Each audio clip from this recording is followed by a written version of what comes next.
Et bonjour à tous et bienvenue dans ce nouvel épisode de Bye Bye Patron. Vous le voyez, je pète la forme. Pourquoi est-ce que je pète la forme ? Parce que j'ai suivi les conseils de l'épisode de la semaine dernière sur comment avoir un sommeil en béton et dormir comme un loir ou comme un bébé. Grâce au conseil de Valentin Gentil. Et j'ai ma lampe de luminothérapie là qui carbure. Vous êtes sur le podcast de Bye Bye Patron, le podcast où on parle de gros billets, de liberté et bien entendu d'immobilier. Et aujourd'hui, on va parler vraiment d'immobilier et de crowdfunding immobilier. On va aussi parler pas mal de finances avec Arnaud qui a créé la plateforme Upstone. Comme toujours, je sais pas si j'ai besoin de vous le rappeler, mais je vais quand même vous le rappeler. Quand vous investissez, forcément, il y a toujours des risques. Je suis pas précepteur et encore moins percepteur d'investissement. Je trouve la démarche d'Arnaud hyper intéressante. On va voir, il a notamment une activité de refinancement hypothécaire qui est insolite. Donc voilà, je l'ai rencontré un peu comme mon plan IMO, nos chers Alex et Anto. Je l'ai rencontré grâce à Jérémy Nabet. Ça fait un bail. D'ailleurs, je vous spoil un peu. Non, je sais pas si je vais vous spoiler, mais voilà. On a un petit projet sur un podcast bien connu et pas celui de Jérémy. Je vais faire un petit aller-retour dans la belle ville de Paris juste pour enregistrer un épisode. Donc aujourd'hui, on va parler pas mal de crowdfunding immobilier. Ça a eu beaucoup la cote et ça l'a toujours, je suppose.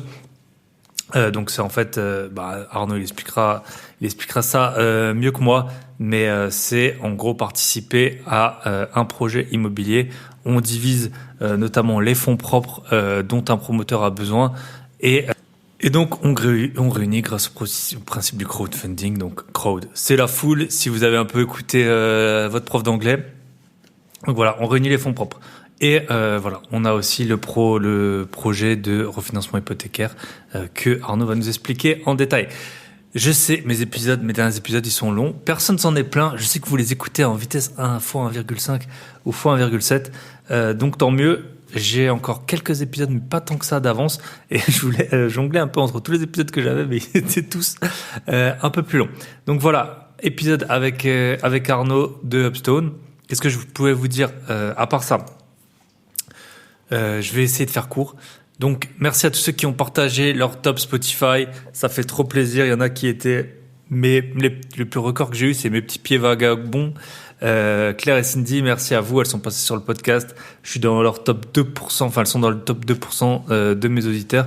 Il y a rien que sur Spotify, qui est pas du tout ma plateforme d'écoute principale, il y a plus de 500 personnes pour qui je suis le podcast numéro 1. Et je crois que c'est dans les 2000 ou 3000... pour qui je suis dans le top 3, ça fait plaisir, vous le savez, ici on parle en toute transparence, on parle de gros billets et surtout je vous parle de tout ce qui peut m'arriver en immobilier. Et en ce moment ça fait longtemps que je n'en ai pas parlé, parce qu'en fait tout roule, tout se passe plutôt bien, tous mes apparts sont loués, j'ai pas eu d'appel récemment, j'ai eu un petit dégât des eaux mais tout a été géré par, j'ai l'impression, le gestionnaire et le syndic.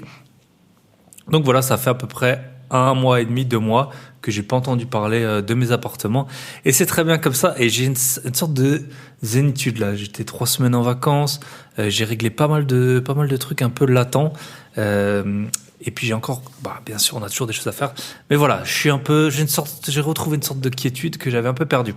Sinon, donc merci à ceux qui ont partagé. Merci, je félicite comme c'est une fois n'est pas coutume les personnes que je suis dans le club Invest. Donc vous le savez, avec mon associé, si vous écoutez les épisodes, souvent on accompagne des débutants et des un peu moins débutants pour faire des acquisitions. En 2 ans, ça va faire 2 ans qu'on a lancé. Il y a eu plus de 5 millions d'euros de projets. Vous pouvez nous rejoindre, vous pouvez commencer quand vous voulez, arrêter quand vous voulez, vous pouvez prendre un appel gratuit, vous expliquez votre situation, on regarde si vous pouvez rentrer ou non, vous regardez si on vous convient ou non. Clubinvest.fr, les liens dans la description. Et en tout cas, félicitations à maintenant c'est fait. J'ai les 2 sœurs, Manon et Alizé, elles ont fait l'acquisition de leur premier bien, plus elles ont un gros immeuble qui arrive. Félicitations à Kevin, normalement il signe l'épisode, il paraît mercredi, il signe vendredi. Voilà, je sais pas s'il va en parler du nombre de biens, mais en tout cas, félicitations à toi, ça cartonne bien, il a créé une nouvelle activité depuis qu'il est au Club Invest, en plus de son emploi initial, Et félicitations à Valentin parce que pareil, il a signé un compromis, il a normalement décroché un financement. Ça fait trop plaisir. Voilà, on accompagne, c'est un nombre très limité de personnes. Moi, j'en accompagne 5 maximum. Vous voyez là, il y en a 3 en une semaine. Chez qui s'est passé des choses et chez Michel, je suis sûr que ça se passe pareil. Donc voilà. Sinon, qu'est-ce que je peux vous raconter ? Pas grand-chose de plus. Et dernier point sur notre podcast privé, enfin on appelle podcast privé, vous le savez, pour que tout le monde comprenne. Mais bien entendu, c'est bien plus que ça. La boîte à outils des investisseurs, des épisodes de folie ont été tournés et il y a des épisodes qui sortent comme toujours toutes les 2 semaines. Tac, tac, tac, c'est chirurgical. Cette année, j'aurais pas raté pour l'instant un épisode de podcast et Dieu me préserve de ne pas rater pour le dernier mois de décembre. Mais boîte à outils des investisseurs, épisode super, ils sont tous top franchement, ils sont tous très bien. On est avec Thomas, directeur de 2 agences Guy Hockey à Paris et il nous parle sans langue de bois du marché et des agents immobiliers. Il a une bonne connaissance du marché parisien. Donc voilà, il a 2 agences, je sais pas à quel moment. Tiens, je crois que j'ai jamais entendu sur un podcast quelqu'un qui avait 2 agences immobilières alors qu'on a tout le temps affaire à des agents immobiliers. Ah si, je l'avais déjà entendu sur mon podcast, mais ça date. Donc voilà, épisode avec Thomas sur justement le métier les agents immobiliers. Et Thomas, si vous ne connaissez pas encore, il est vraiment direct. Il prend pas de pincettes et justement c'est ce qu'on cherche quand on veut un agent immobilier. C'est un peu ce qu'on leur reproche, le manque de transparence. Donc voilà. L'épisode d'il y a 2 semaines, si vous ne l'aviez pas encore regardé, c'était trouver un bien éligible pour obtenir 75% de subvention sur ses travaux de rénovation et un emprunt à taux réduit. Et l'épisode encore avant, c'était un dossier bancaire en béton. Pas mal de personnes l'ont partagé en story parce qu'effectivement, ça aurait pu être une formation à 497 €. Et là, c'est inclus dans le podcast privé qui coûte le même prix que Netflix. Voilà. Dernier point, je suis en train de tourner... plutôt de scripter, j'ai pas encore tourné, mais je vais essayer de la sortir fin d'année, voire début janvier max.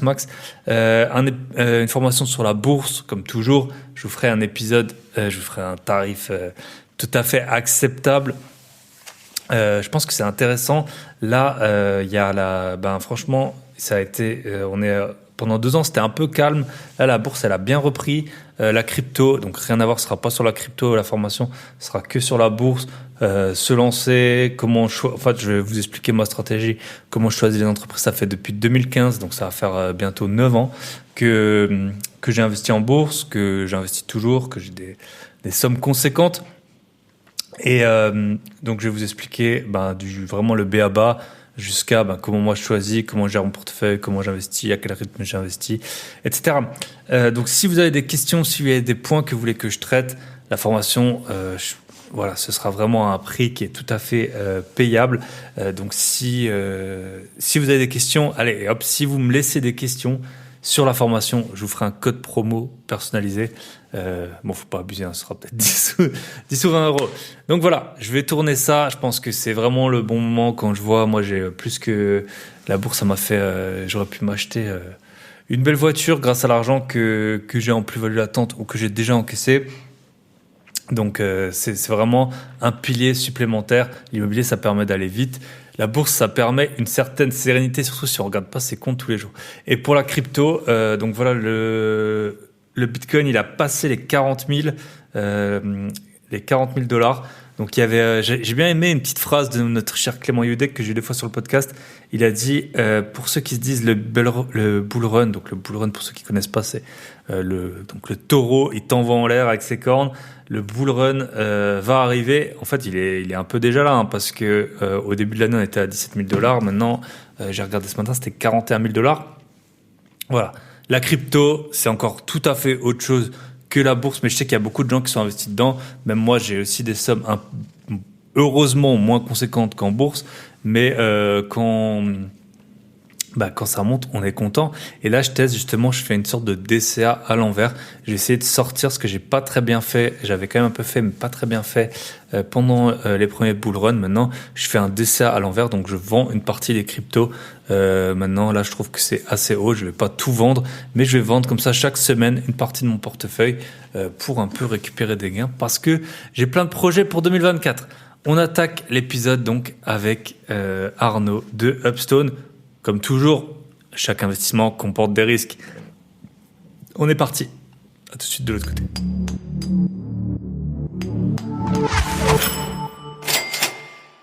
Tu prends son, voilà. Tu prends son et Je prends image son, ou juste image? je prends Ou son juste et son. image, mais l'image, j'en fais rien. En fait, j'aime bien D'accord. qu'on se regarde, sinon c'est hyper difficile d'avoir Je suis un d'accord. échange fluide. Ok, Je suis on est d'accord, c'est un peu parti. dur. Et donc, bonsoir à tous. Et aujourd'hui, on se retrouve avec Arnaud. Arnaud, on va parler avec toi de crowdfunding immobilier, de SCPI et de refinancement hypothécaire, un sujet qui est pas trop abordé. Donc, je suis ravi de t'avoir. C'est grâce à Jérémy qu'on peut saluer. Jérémy de Ça fait un bail. J'étais avec lui d'ailleurs il y a une semaine. On s'est retrouvé au même événement et puis tu m'as un peu raconté tes activités et je me suis dit que tu faisais un invité plus que parfait pour pour le podcast. Alors j'aime bien comme première question, en plus je t'avais pas prévenu. Hop là.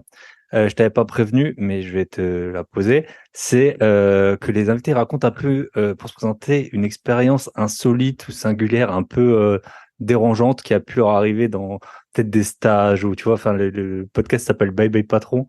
Un peu un truc où tu t'es dit bon, tôt ou tard, je vais pas finir. Enfin, je sais pas si t'as fait un stage quand t'étais étudiant où tu faisais un peu le larbin ou alors c'était pas super excitant. Donc voilà, je te laisse te présenter. Qu'est-ce que tu fais Ça marche. aujourd'hui? Et puis pour l'anecdote, je suis sûr que Et ça va venir l'anecdote, facilement. Tu as super. travaillé à Madagascar, je suis sûr qu'il a dû t'arriver des péripéties sans, Je cherchais dans ce segment-là. sans fin. Salut Thibaut, ouais, merci de me recevoir et ravi de venir parler de tout ça avec toi. Moi, je suis le fondateur d'Upstone, qui est une plateforme de crowdfunding. Donc, j'ai fait ça après quelques expériences professionnelles. Et pour parler, alors d'un moment gênant. Alors, d'un moment gênant, moi, j'ai commencé ma carrière d'ingénieur. Je suis ingénieur BTP. J'ai fait une école qui s'appelle l'ESTP, donc l'école des travaux publics. Donc, naturellement, alors ce qui n'est pas le cas de tout le monde, mais on a tendance à aller travailler dans des métiers de construction. Et moi, j'avais envie de découvrir un petit peu le continent africain en me disant ça fait une bonne expérience et ça permet surtout. Enfin, j'avais envie d'aller voir sur place l'Afrique. Et beaucoup de choses qu'on dit pas, qu'on comprend pas, beaucoup de gens qui sont pas allés. Donc je me suis dit bon, allez, le meilleur moyen de découvrir, c'est d'aller y travailler. Donc j'ai commencé à faire un stage en Guinée équatoriale là-bas. Ok. Et donc c'est un pays qui est le Gabon et zut, j'ai oublié l'autre, mais donc qui est sous le Afrique de Gabon l'Ouest. du coup. Ça. Ouais, c'est plutôt Afrique de l'Ouest, Afrique tropicale. Et donc c'est un tout petit pays étrangement parle espagnol. Voilà, j'ai aussi découvert qu'il y avait une colonie espagnole en Afrique et que, en fait, entouré de pays qui sont des anciennes colonies françaises, donc ça parle français. Et là, moi, j'ai pas appris l'espagnol en seconde langue. J'ai fait modestement de l'allemand et j'ai vite abandonné parce que c'est trop compliqué. Donc, voilà, je parlais pas bien espagnol. Je parlais un peu mieux après, puis j'ai tout oublié.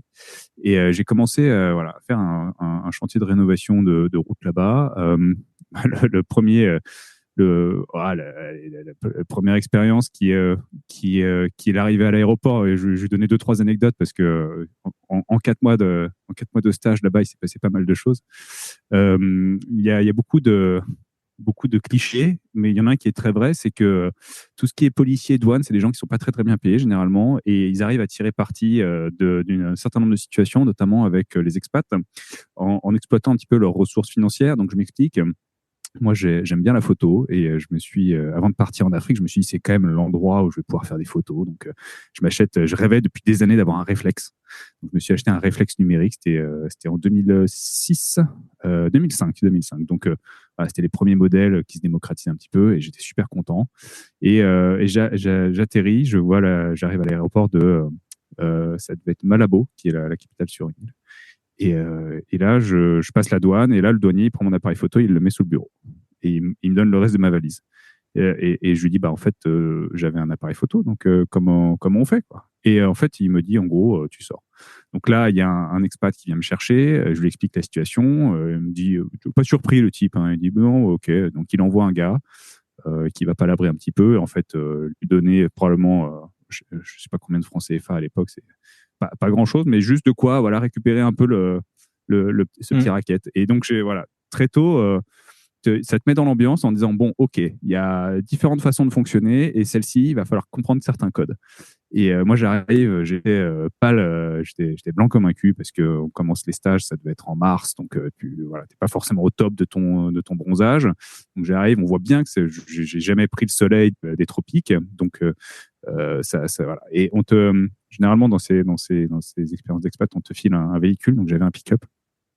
Et pareil, on me dit bon, tes papiers, tu prends une photocopie, t'as jamais tes papiers originaux sur toi, donc tu prends une photocopie. Et franchement, littéralement, le premier rond-point que je fais, je me fais siffler dessus par un flic, genre qui pète un plomb, qui me dit allez, faut contrôle d'identité, contrôle des papiers. Vous savez pourquoi on vous arrête? Je dis franchement, j'en sais rien. Il me dit ouais, défaut de clignotant. Non, je crois que j'ai mis mon clignotant. Et en plus, voilà, le truc qu'il fallait pas dire, quoi. Et donc le type me prend mes papiers et il a deux doigts de prendre les clés du pick-up. Donc j'arrive à m'extraire de ça. Et encore une fois, j'ai dû aller chercher mes papiers, voilà, Les vrais papiers, à c'était des la... vrais papiers, pas de copie encore, quoi. Non, même, ouais, enfin, c'était UBS, quoi. Donc, voilà. Et en fait, t'apprends que quand un policier t'arrête sur un rond-point qui te dit qu'il a soif, bah, il faut lui donner de quoi s'acheter une bière. Voilà. Et en fait, ça s'arrête là. Donc, voilà. Donc, mais alors, ça fait très cliché, mais c'était très rigolo, cette aventure. Une fois que t'as compris quelques codes, bah, tu sais comment ça marche et t'avances un peu. Après, oui, forcément, tu commences dans ces contrées-là. T'es jeune ingénieur en stage, tu sais pas faire grand-chose, tu sais pas grand-chose. Du coup, t'es de là-bas. Tu vas déposer les trucs dans ton pick-up. Je me suis retrouvé sur des pistes en brousse, à aller voir la carrière là où on concasse le caillou pour faire la route. Aller voir un peu comment ça se passait. Puis il fallait ramener les mecs à la base vie. Du coup, truc que tu ferais jamais en France. Tu as un pick-up avec 10 personnes dans la benne et tu te retrouves à rouler dans un épais nuage de fumée parce qu'il y a une voiture qui est devant toi dans, en considérant voilà tout ce qu'on t'a appris sur la notion du risque et Le ce droit qu'ils du appellent travail safety et tout first, ça, voilà, en disant bah de toute façon voilà c'est comme ça, mais pas d'accident, tout va bien. Et c'était voilà, moi j'ai adoré parce qu'il y avait un côté rock'n'roll quand même. Il y avait un côté un peu sympa Ouais, ça forge. ouais, ça forge. Et puis t'as le monde occidental qui est très policé où on peut pas déraper, tout est extrêmement normé, très cadré. C'est voilà, pour certainement tout un tas de bonnes raisons, ce qui fait que il y a très peu d'accidents du travail. Mais si tu veux retrouver un petit peu de liberté, voilà, t'as des pays où sans mettre en danger les gens, t'as un peu plus de flexibilité et ça fait du bien. Donc voilà. Et après, je suis allé bosser à Madagascar. Et là, bon, j'ai plutôt des souvenirs de. J'avais à l'époque un iPod aussi, où en fait, pour transmettre la musique sur l'iPod, il y avait un petit émetteur radio que tu branchais Ah ouais, sur. on l'a tous eu Je sais là. plus si Toi, c'était une cassette, t'as voilà. 41 ans, ça? J'ai 40 ans, ouais. 40 ans, Donc ouais. voilà. Donc Ouais, je suis donc ouais, dans cette ouais. génération les premiers iPods. Ouais, Et j'avais aussi iPod, ouais, ça. iPod Pod, hein, Ouais. pas iPhone, iPod avec Oui, les oui. MP3 que tu mets dessus via iTunes et voilà le martingale pour mettre la musique sur ta voiture, c'était d'avoir cet émetteur qui bah, en fait marchait très bien à Madagascar parce que Parce t'as qu'il n'y avait pas pas les ondes d'autres radio sont émissions. Voilà, c'est ouais, ça. elles sont relativement libres quoi. C'est juste comme c'est un disque dur et que c'était pas de la mémoire flash à l'époque, c'était des petits disques durs à aiguille et que bah quand tu roules en brousse et que tu es là pour faire la route, c'est que généralement la route elle est quand même bien défoncée. Et du Donc coup, ça sautait, ouais. voilà, Ouais, ouais. ça sautait quand même, mais j'étais très content d'écouter AC/DC à fond en brousse pour découvrir qu'en fait ce truc marchait vraiment beaucoup mieux en Île-de-France quoi. Ouais, ouais, Alors, ouais, c'est sûr. on a On eu a eu des ça. connecteurs différents après. On avait les cassettes aussi, là, des cassettes avec un fil, là. Je pense que tu l'as Ouais, eu. Ouais, c'était ça, exactement, j'ai eu ça aussi. ça, Ouais. le hack. Voilà, on avait nos solutions pour écouter avant. Yes. Mais de toute façon, tu aurais eu un truc de streaming là-bas, ça t'aurait pas servi à grand-chose. Oui, Quoi. oui, bien Mais sûr. il valait mieux avoir son iPod. Quoi. Donc voilà, Yes. quelques anecdotes, comme je peux en avoir plein à raconter. Ok. Mais voilà, Ok. ouais, en termes allez, le truc le plus larbin que je puisse avoir, c'est j'ai été vendeur chez Orange quand j'étais étudiant. Donc je vendais des téléphones et des housses de téléphone principalement. Et en fait, ça c'est un job qui se passait super bien globalement jusqu'à un moment où j'ai vendu un forfait à un type. Et je pense qu'en fait, je sais pas pourquoi, il est revenu. À un moment, il y a le manager qui me dit va te planquer dans l'arrière-boutique. Alors je m'exécute et il me dit il est revenu furax pendant ta pause déj, le type, il a pété un plomb, il a dit que tu lui avais fourgué un truc alors qu'il en voulait pas. Donc là, il est revenu pour te chercher un peu toi personnellement, quoi. Je dis oh là là, surtout moi qui voilà, généralement, j'étais pas vraiment pushy comme vendeur. Je dis, t'as besoin d'un truc, on va essayer de trouver ce que t'as et vendre les 14 accessoires où je faisais ma marge, c'était pas trop mon truc. Donc vraiment, j'étais un peu surpris, mais voilà, finalement, il a pas eu ma peau. Il avait dû m'oublier assez vite, quoi. Yes. Bah top. Ok. Et est-ce que tu dirais que cette expérience en Afrique, ça t'a un peu aidé dans le reste de tes activités professionnelles, un peu la débrouille ou justement le devoir passer par des moyens peut-être contournés, pas forcément des pots de vin, on dit pas ça pour Ouais, là, ce dont on va parler. non, alors c'est vrai que ça te forge un forgé, peu peut-être, parce que tu vois, un chantier routier, c'est simple, t'as un point A, un point B, et toi, tu fais la liaison entre les deux. Et en général, le point A, c'est une ville, le point B, en l'occurrence, là, c'était un bord de mer. Et moi, on m'a dit, voilà, on a un truc à Madagascar, est-ce que ça te branche? Je savais pas où dans Madagascar, mais j'ai dit oui tout de suite. Je me suis dit, bon, ça a l'air trop bien, Madagascar, c'était un peu moins d'une vingtaine d'années maintenant, mais le pays a beaucoup changé entre-temps. Mais je me suis dit, Madagascar, franchement, c'est ultra sexy. Donc j'y vais. Et après, on me dit, bon, bah voilà, là, il y a Tananarive, la capitale. Donc là, tu vas faire 8 heures de route. Tu arrives à la ville d'après et tu vas encore faire 2 heures de route. Là, tu es sur le bord de mer. Alors, pas de bol, c'est la côte Est. La côte Est, dans l'océan Indien, en fait, c'est la côte qui prend les vents. Donc, il y a du courant, il y a des requins. C'est pas du tout le côté balnéaire que tu peux imaginer. Ce qui est plutôt la côte ouest avec le canal du Mozambique. Et on dit, non seulement tu ne seras pas là, parce que ça peut quand même avoir un peu de charme d'être en bord de mer, tu vas être entre le point A et le point B, donc à peu près au milieu, là où il n'y a rien. Mais c'est là où on a trouvé du caillou, donc c'est là où on va faire la carrière. Donc on va mettre le concasseur, on va dynamiter la roche, on va le rentrer dans le concasseur, ça va faire du bruit 24 heures sur 24. Donc on va raser 2 hectares de forêt, et puis on va te mettre ton Algeco ici. C'est là où tu vas vivre, quoi. Donc, et là, donc tu n'as rien parce que en plus, il y avait le réseau téléphonique était très très peu développé à l'époque là-bas, beaucoup moins en France aussi à l'époque, mais là-bas, il fallait que. Pas Internet, quoi. Ça, c'est la question que je posais pas, hein, même encore maintenant. Alors, non, je n'avais pas Internet. Je n'avais pas Internet. Pour trouver Internet, il fallait que je fasse 3 heures de route, que je me trouve dans un cybercafé qui avait une connexion 56K partagée. Donc, autant dire que les emails, t'attends un peu, t'en reçois quelques-uns, t'es content, et le week-end où tu vas et t'as pas d'email, t'es hyper triste, quoi. Mais voilà, donc t'as pas de moyen de contacter les gens très rapidement. T'as un chantier qui est étendu sur 60 à 80 km et t'as des solutions à trouver toute la journée, voilà, sur place, avec des types qui te posent des questions. Voilà, donc je me suis retrouvé à porter un godet de pelle dans mon pick-up en me disant bon, bah, il y a besoin de le déplacer là-bas, il n'y a aucun camion qui est dispo, bon allez, colle-le dans mon pick-up. Donc j'avais le pick-up qui était en mode les roues qui touchent pas devant bien tassées. Voilà. Donc ouais, c'est des anecdotes, il n'y a jamais rien de très compliqué, mais c'est vrai que tu as des côtés un peu fun et typiquement il y a un jour le premier Noël que j'ai passé là-bas. 2 semaines avant les vacances, tu as tous les expats qui me disent bon, bah, moi j'ai posé mes vacances là, lui il a posé ses vacances là. Bon, toi tu es le plus jeune, donc toi tu prendras tes vacances après, quand on sera de retour. Mais bon, c'est la vie, hein. Tu dis bon, je verrai pas ma famille à Noël, c'est pas grave. Je voulais un peu aussi aller à l'aventure, donc ça allait, c'est dans mes critères. Sauf que ils se cassent tous et je me retrouve sur un chantier à Madagascar avec un ouragan qui arrive.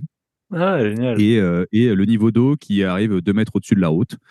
Et là, je me dis, bon, si je dois aller à l'autre bout du chantier, comment je fais? Et ben en fait, tu as un système très bien organisé de pirogues qui marche très bien. Okay. C'est-à-dire que les mecs sont habitués. Donc, tu as les taxis brousse qui arrivent, ils chargent sur des pirogues, et puis on va aller voir le taxi brousse qui est de l'autre côté du monticule d'eau, et ainsi de suite. Donc, c'était la débrouille en permanence. Et après, t'es aidé parce que t'as plein de gens qui te filent un coup de main très facilement. Je me souviens d'un dimanche soir où je rentrais de la côte pour aller vers ma base vie. Et là, d'un coup, je sens mon train arrière de voiture qui est plus très accroché au sol. Et en fait, j'avais fait une crevaison. Donc, naturellement, bah, dans ce cas-là, tu te fous sur le bord de la route, tu mets ton frein à main, tu regardes ce qui se passe. Et là, alors que j'étais, mais vraiment au milieu de nulle part, il y a 4-5 bonhommes qui sortent. Comme ça, qui me parlaient pas un mot de français. Je parlais très, très peu de malgache. Et en fait, qui m'ont aidé. Tu vois, ils ont mis le cric, ils m'ont changé la roue. et bon, bah, j'aurais filé un petit billet parce que c'était quand même, il m'avait quand même bien aidé. Et du coup, c'était vachement sympa comme expérience. Donc, ouais, c'était top. Je sais plus pourquoi on parlait de Madagascar, où est-ce qu'on voulait en arriver, mais en Oui, tout cas, ben, j'ai c'était commencé un mon peu plus ce que belle tu as pu en carrière. tirer, c'est ça, c'est ce que maintenant Ouais, beaucoup c'est de ça, gens recherchent un peu c'est ça. quand ils partent ailleurs qu'à Majorque ou Ouais, d'ailleurs à ouais, Madagascar, mais ça commence à ouais, être une c'est ça, situation, c'est ça. une C'est ça, pour faire le lien avec ce qu'on peut dire, c'est que ouais, t'es habitué à trouver à faire ton chemin. Tu vois, tu as tes Mm, outils, tu fais ta bidouille, tu essaies de trouver ton résultat et tu avances. Et c'est vachement important quand tu es entrepreneur mm, parce que tu es confronté toute la journée à des trucs inédits où les solutions sont pas forcément compliquées. En tout cas, tu peux trouver des solutions simples et plus elles sont simples, mieux c'est.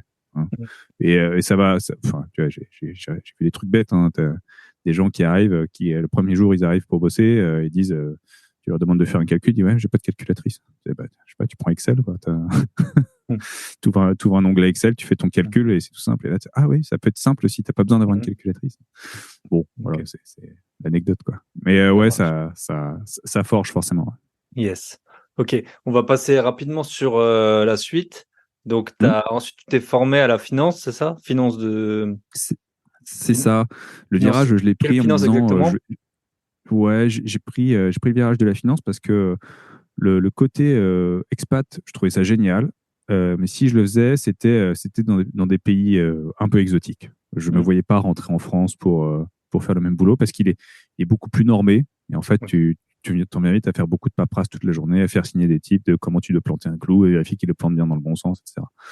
Je grossis un peu le trait, mais tu vois, tout le côté t'es planté au milieu de ton chantier et tu te débrouilles, bah, il devient un peu moins fun en France.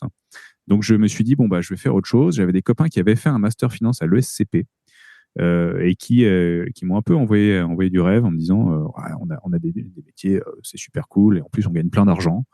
Et donc voilà, j'ai bêtement, hein, je l'avoue sans problème, j'ai bêtement été aussi influencé en me disant bon bah pourquoi pas faire un métier sur lequel je vais gagner beaucoup plus d'argent Mm, parce que c'était la thèse de tu gagnes beaucoup d'argent pendant 10 ans et après peut-être que tu peux t'arrêter de travailler ou travailler mm. différemment, ce que les gens font Et ce que pas tu as en fait général aussi. quand Tu travailles aussi ils différemment.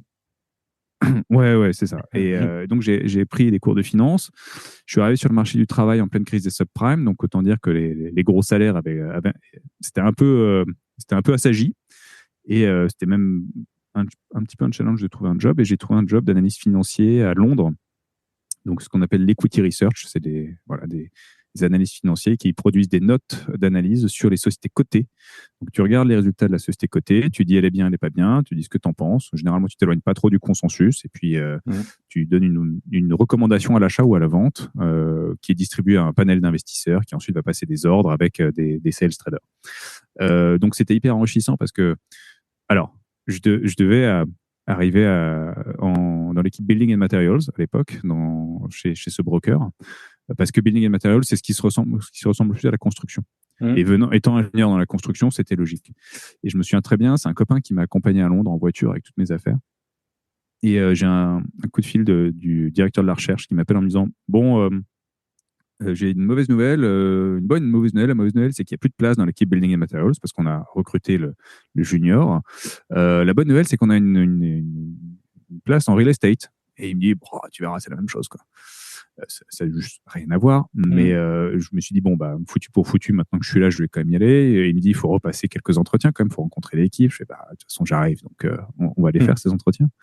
Et j'ai rencontré les bonhommes de real estate avec qui je me suis très bien entendu. Et voilà, j'ai pu mettre le nez dans l'immobilier. Donc, je fais partie de ces gens qui sont arrivés dans l'immobilier par hasard.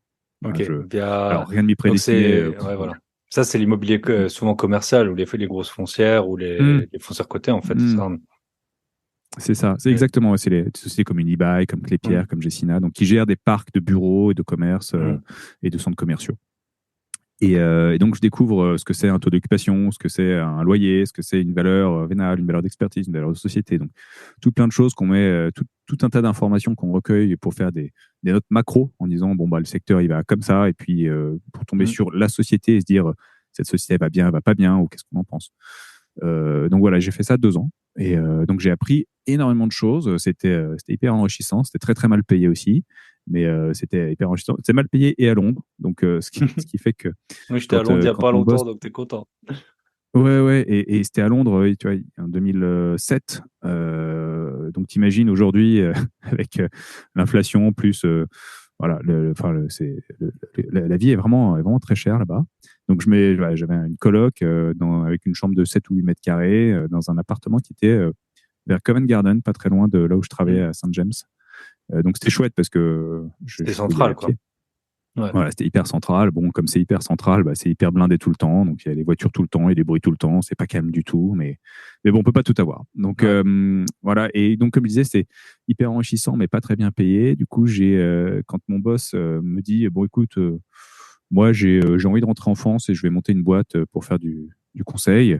En fait, moi, j'avais ouais, 25 ans, 25, 26 ans. Je me dis, bah, en fait, ça correspond un peu à mon critère de monter une boîte avant de mes 30 ans. Disons, comme ça, je tente. Même si j'étais encore très junior, j'ai encore plein de choses à apprendre. Et je me suis dit, bon, bah, voilà, on rebondit et on retourne dans la mère patrie et on monte une boîte et c'était cool. Et on a monté cette boîte. Alors, moi, j'étais extrêmement minoritaire dans l'aventure parce que forcément, j'étais Jeune et le petit pauvre. junior. Voilà, exactement. Et donc, on a commencé par faire du conseil en communication financière auprès des foncières. Et conseil en comfi, parce que nous, on lisait la communication financière des boîtes toute la journée pour en tirer un reporting. Donc, on s'est dit, bah, on va les aider à l'améliorer, ce qui était plutôt logique, dans l'espoir d'avoir un petit peu un business de transaction pour les aider à acheter et vendre des actifs. Et au bout de 2 ans, bah, cet associé qui était mon ancien boss me dit, écoute, moi, j'ai plutôt envie de lever le pied pour me concentrer sur ma vie. Donc écoute, ça, voilà, où tu prends le relais, ou on fait un peu différemment, mais voilà, moi je vais un peu lever les pieds. Et moi, ça correspondait un peu à un moment où il fallait que j'accélère. Et j'étais encore pas prêt à me lancer tout seul. Puis on avait une répartition qui était très en sa faveur, c'était normal. Donc voilà, ça s'est un peu terminé en autre boudin. Et puis je suis allé dans la partie SCPI de la BNP, BNP Paribas Real Estate, REIM pour être précis, où je m'occupais de la communication financière et du marketing.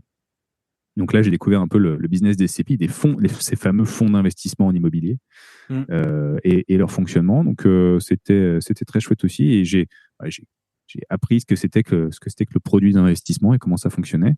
Donc là, je suis intarissable a priori sur les SCPI. Bah, du coup, on va faire une petite digression sur le sujet avant d'attaquer sur Upstone. Donc en fait, je pense que la plupart des personnes, en fait, quand on pense finance et immobilier en général, donc il y a soit les sociétés cotées, donc ce que tu faisais à Londres, souvent ça s'appelle les REITs, Real Estate Investment Trust, je pense. Ouais. Et puis sinon, bah il y a les SCPI qui elles sont pas cotées, qui font pas de dette. En général, elles lèvent pas de dette, hein. Contrairement aux REITs, ils peuvent lever des dettes. Les SCPI, elles lèvent pas de dette. Mais tu peux, toi, lever de la dette, par contre, à l'inverse, pour en acheter. Voilà. C'est un peu comme ça que certains fonctionnent. Exactement. Bah, tu peux nous dire un peu ce que enfin, moi, j'en ai pas des rates, là, j'en ai des Unibail, des Clépierre, tout ça. Ça présentait beaucoup d'avantages à un moment. Après, on a bien vu, notamment avec Unibail, le cours dégringolait comme jamais, alors qu'on pensait que derrière, c'était Enfin, tu te dis c'est moins risqué que les actions, tu vois. Tu peux te dire ouais, voilà. En gros, quand il y a une crise, ça va moins en pâtir. Mais après, il y a toujours aussi des histoires de management et tout qui font qu'on peut faire. Si on fait trop gros, par exemple, ça peut créer des gros problèmes. Et tu peux te faire diluer beaucoup plus facilement que. Enfin, à un moment, il y a eu un risque. Il y a eu un risque par exemple, chez Unibail qui il voulait complètement diluer, faire une augmentation de capital qui aurait dilué un peu tout le monde. Ok, les SCPI. Alors moi, ce que je vois, tu me dis qu'on peut faire un genre Q&A si tu veux. Enfin, si tu veux. Vas-y. Du coup, moi, ce que je vois, c'est que, quand on est investisseur IMO physique, donc nous, on va essayer de trouver le meilleur bien, l'acheter au meilleur prix, diminuer la vacance, lever de la dette. Et ce qui nous embête, c'est la gestion, les frais de notaire. Et en gros, c'est ça. Si je dis pas et la diversification qui est beaucoup plus compliquée. Du coup, les SCPI, donc moi, ce que je vois, j'ai toujours du mal, tu vois, c'est un peu comme l'État. Il dépense de l'argent pour quelqu'un d'autre. Et j'ai l'impression que c'est pas toujours le meilleur point. Voilà. Et après, c'est aussi la valorisation qui doit être annoncée que nous, en tant qu'investisseur immobilier physique, tu te dis, bon, dans 5 ans, ça vaudra peut-être plus, mais en gros, personne n'en sait rien. Souvent, ça, c'est annoncé. Peut-être, qu'est-ce que tu as comme, donc, le gros point positif de SCPI, c'est que tu fais rien. Je pense que là, on est tous d'accord. Tu fais rien du tout. Et en fait, la SCPI, elle fait la performance du marché. C'est-à-dire que tu regardes à peu près le marché immobilier. Les SCPI sont plus ou moins catégorisés en commercial, principalement d'ailleurs du bureau et du commerce, marginalement du résidentiel, mais ça, je garderai le résidentiel à la fin parce que c'est vraiment la dernière chose qu'il faut faire selon moi, c'est faire des lois fiscales via des CPI, genre le Pinel ou autre. Parce que là, tu payes tout le monde, là, sauf toi. Ouais, exactement, ouais, c'est vraiment la catastrophe. Et donc tu investis de façon complètement passive dans un produit d'investissement ultra diversifié qui gère des centaines de lignes de locataires. Et dans ta SCPI, tu peux avoir une tour à la Défense, tu peux avoir des bureaux en région parisienne, des bureaux autour du périph', des bureaux dans Paris, des bureaux à Bordeaux, enfin voilà. Donc si tu as une SCPI bureau, globalement, elle fait du bureau. Qu'est-ce qu'elle va te rapporter? Elle va te rapporter le marché du bureau, hein, ultra diversifié. Donc c'est une performance qui est... Alors, si on la relativise, mais je crois que la moyenne de rémunération des CPI, c'est entre 4 et 4,5, si on regarde les chiffres de la SPIM. Donc, c'est pas waouh. Mais face à ça, tu as quoi? Tu n'as pas de gestion et tu n'as pas de risque. Et c'est un produit, généralement, qui est conservé de façon très, très long terme. Moi, quand je bossais dans les CPI, on a fait des interviews de porteurs de parts. L'idée dans l'idée marketing derrière, c'était de mieux comprendre ceux qui investissent dans les CPI pour continuer à aller chercher d'autres personas identiques. Et donc, on constatait que c'était des gens plutôt âgés. Donc, l'âge moyen, je crois, des porteurs de parts, c'était 70 ans. Et que c'est des gens, du coup, qui gardent une trentaine d'années leur SCPI. Donc, ils arrivent entre 40 et 50 ans à commencer à se demander ce qu'ils vont faire de leur argent et qui ont probablement une première expérience d'immobilier locatif et ils ont été traumatisés. Et ils veulent plus entendre parler de locataires. Voilà, le dimanche matin, le type qui appelle pour dire le bip du garage il marche pas parce qu'il faut changer les piles, ou les toilettes qui marchent plus le dimanche après-midi, ça ils veulent plus jamais en entendre parler, ils ont été traumatisés. Donc ils se disent bon les CPI je gagne peut-être un peu moins, mais le revenu est là et c'est géré par des professionnels de l'investissement, donc c'est nickel. Et puis comme ça correspond à un âge où en fait ils sont plutôt à la recherche de compléments de revenus parce qu'ils sont retraités, et comme ça paye tous les trimestres, voire certaines tous les mois, finalement ça marche, quoi. Ça marche. Mais c'est sûr que si tu cherches la pépite, en fait tu peux pas chercher une pépite dans des CPI parce que c'est des produits qui vont collecter 1 milliard, non bien plus que ça. Je crois qu'ils ont fait une collecte à 8 milliards. Le maximum de collecte atteint ces 10 dernières années, c'est 8 milliards d'euros. Donc, quand tu investis 8 milliards sur le marché, tu peux pas trouver que des produits formidables. Enfin, pour connaître un peu l'investissement, tu te dis bien, la pépite, il faut la chercher longtemps. Parfois, elle te tombe dessus, mais tu n'as pas de quoi déployer des milliards sur des pépites. Sinon, tout le monde le ferait, ça ferait monter les prix, quoi. C'est un peu efficace. Donc, en fait, la SCPI, c'est un gros mammouth avec plein de lignes, géré par des asset managers qui ont leur tableau avec la gestion, qui leur indique où en est le bail, quel est le locataire, quel est le niveau de loyer qui paye, quelle est la future indexation. Si on est en fin de bail, qu'est-ce qu'on fait? Parce qu'on peut vider l'actif, le rénover, le repositionner, trouver un nouveau locataire, faire un nouveau loyer. Ou tout simplement, ce qui s'est passé depuis la baisse des taux, c'est acheter un actif et le laisser prendre de la valeur. Ça, c'était la baisse des taux a mécaniquement fait augmenter la valeur des actifs parce que on avait un taux sans risque râlait pas crête, des investisseurs blindés d'obligations d'État qui rapportent plus rien quand elles sont remboursées et qui vont chercher une alternative, qui vont aller vers de l'immobilier plutôt professionnel, donc au travers de fonds d'investissement. Et donc, il y avait beaucoup de batailles sur un stock limité pour acquérir des actifs immobiliers. Donc, ça a fait monter la valo. Et donc, il y avait un job qui était assez simple, finalement, ces 10 dernières années, c'était de collecter et de déployer parce que tout de suite, ça prenait de la valeur. Je ne veux pas minorer le travail qui a été fait parce qu'il faut quand même... faut les trouver. Puis après, c'est pas évident de gérer tout cet argent, contrairement à ce qu'on pense, vu que justement, c'est du cash. En fait, ça, c'est un problème on a souvent en finance d'entreprise, c'est les sociétés qui ont beaucoup de cash. Au bout d'un moment, en fait, leurs opérations, elles vont rapporter beaucoup d'argent, mais après, si En fait, tu payes ce La cash gestion qui du sert cash. à Ouais. rien, quoi. En fait, c'est assez compliqué. Alors, soit elles vont essayer de l'investir Voilà. sur des trucs, mais ça peut être foireux. Soit elles le gardent. Donc, c'est un vrai problème que nous, quand on est investisseur IMO, qu'on fait que du levier, on n'a pas tendance à connaître, quoi. Mais c'est vrai que ce Non, cash, non, si ce n'est, normalement, voilà, on a tu fais les tous. fonds de tiroir pour trouver ce fameux cash Mais quand tu es investisseur. Et là, quand tu collectes beaucoup, théorie financière, une société n'a pas à détenir du cash. Hein. Mm. Voilà, tu peux créer ton matelas de sécurité, mais généralement, le cash ne rapporte rien. Il faut l'investir dans les projets, quoi. Et donc voilà, il faut collecter. Tu sais pas combien tu vas collecter, mais tu cherches à collecter le maximum et tu dois investir dans des biens. Et moi, j'ai connu une période dans les CPI où il fallait investir. La question n'était pas de trouver la pépite, c'était d'investir.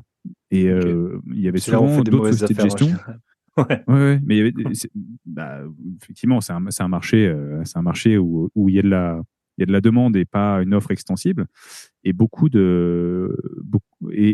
as le cash qui te rapporte zéro parce que les comptes à terme sont à zéro à cette époque-là. Ouais. Et donc, le challenge, c'est de trouver les actifs et de faire la bonne acquisition parce que tu as d'autres sociétés de gestion qui vont se dire, bah, écoute, moi, je déborde de cash, donc je préfère mettre 5% au-dessus du prix, comme ça, je l'ai. Et là, tu te dis, bah, ouais, mais ils ont payé trop cher l'actif. Ouais, mais en attendant, toi, tu as du cash. Et 1 an, 2 ans plus tard, les valorisations d'actifs s'améliorent et finalement, ce n'était pas une mauvaise affaire dans ce paradigme. Et toi, tu te retrouves avec ton cash qui ne te rapporte rien parce que tu dois verser à tes investisseurs SCPI, tu dois leur verser un rendement. Mm. Mais si tu as trop de cash, ton cash te dilue complètement ta performance. Donc, c'était vraiment une phase de marché assez folle avec abondance de collecte. Je pense que les CPI étaient pas si connus que ça au début des années 2010. Et puis, c'est devenu un produit d'investissement qui rapportait entre 4, 5, voire 6 ou 7 selon certaines CPI. Donc, il a commencé à être populaire et beaucoup de gens ont investi. Et comme tu le disais, les CPI n'ont pas d'effet de levier elles-mêmes ou très peu. C'est-à-dire qu'elles peuvent s'endetter marginalement pour payer des travaux, mais ce ne sera pas un endettement structurel long terme. Par contre, toi, en tant que porteur de part, tu peux aller voir ta banque et dire je veux m'endetter pour acheter des CPI. Ça marche. Mais il n'y a pas de double effet de levier parce que voilà, si tu t'endettes pour acheter un produit endetté, je pense qu'il y a un truc qui Bah, ça commence à ouais, être ça commence à faire beaucoup, quoi. En vrai, en termes de risque systémique pour une banque, ça doit pas être terrible, quoi. Donc c'est peu endetté, ce qui fait que c'est comme si tu achetais des biens en cash. Tu achètes du locatif en cash. Voilà, ça revient à ça, hein. Mais sauf que tu en achètes une petite partie. Donc t'as jamais la banque qui va passer avant toi si tu dois vendre les actifs. Donc t'as pas de priorité. Et c'est pour ça que la performance aussi est relativement modeste, dans le sens où tu n'as pas cet effet de levier tu t'endettes à 1%, tu achètes un produit à 5% et tu te mets un effet de levier de malade pour essayer de bénéficier de ça. Et donc, c'est des fonds qui sont non cotés, que tu parlais des REITs tout à l'heure. Donc, les REITs, en français, c'est les SIC. Donc, REITs, Real Estate Investment Trust. En français, SIC pour Société d'investissement en immobilier coté.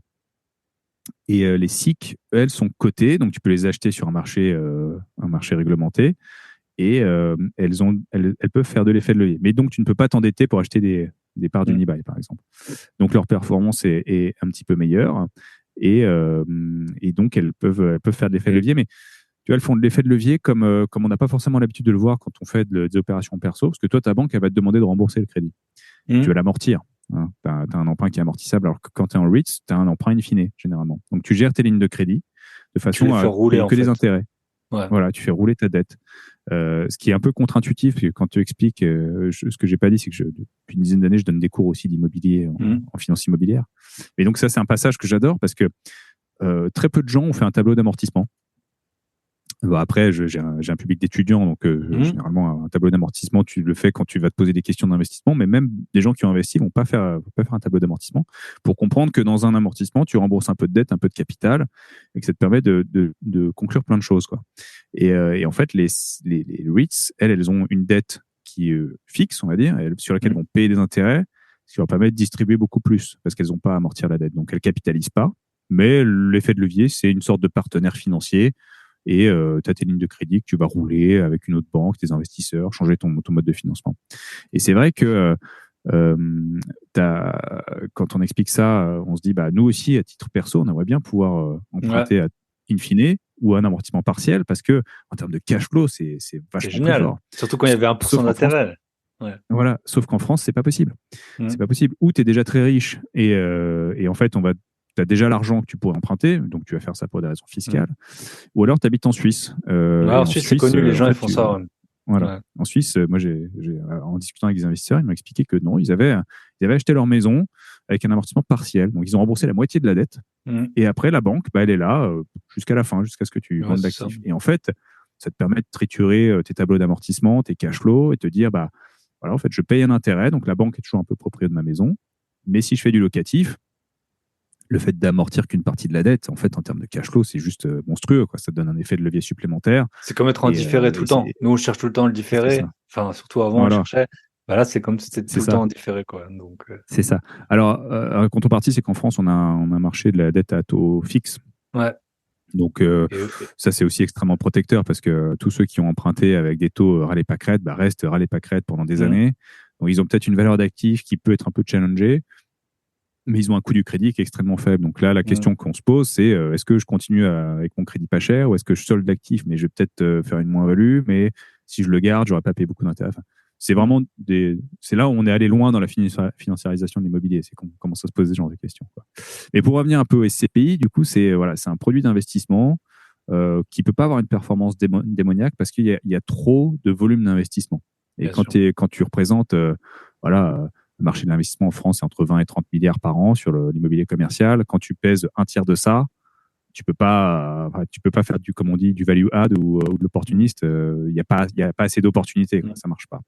Donc, c'est plutôt un produit, on va dire, plan-plan de quelqu'un qui veut faire de l'investissement sur une forme de diversification de portefeuille pour gérer son complément de revenu avec un risque, somme toute, assez faible, même si, comme dans tout investissement, il existe parce qu'il y a des actifs derrière. Donc, si l'actif derrière.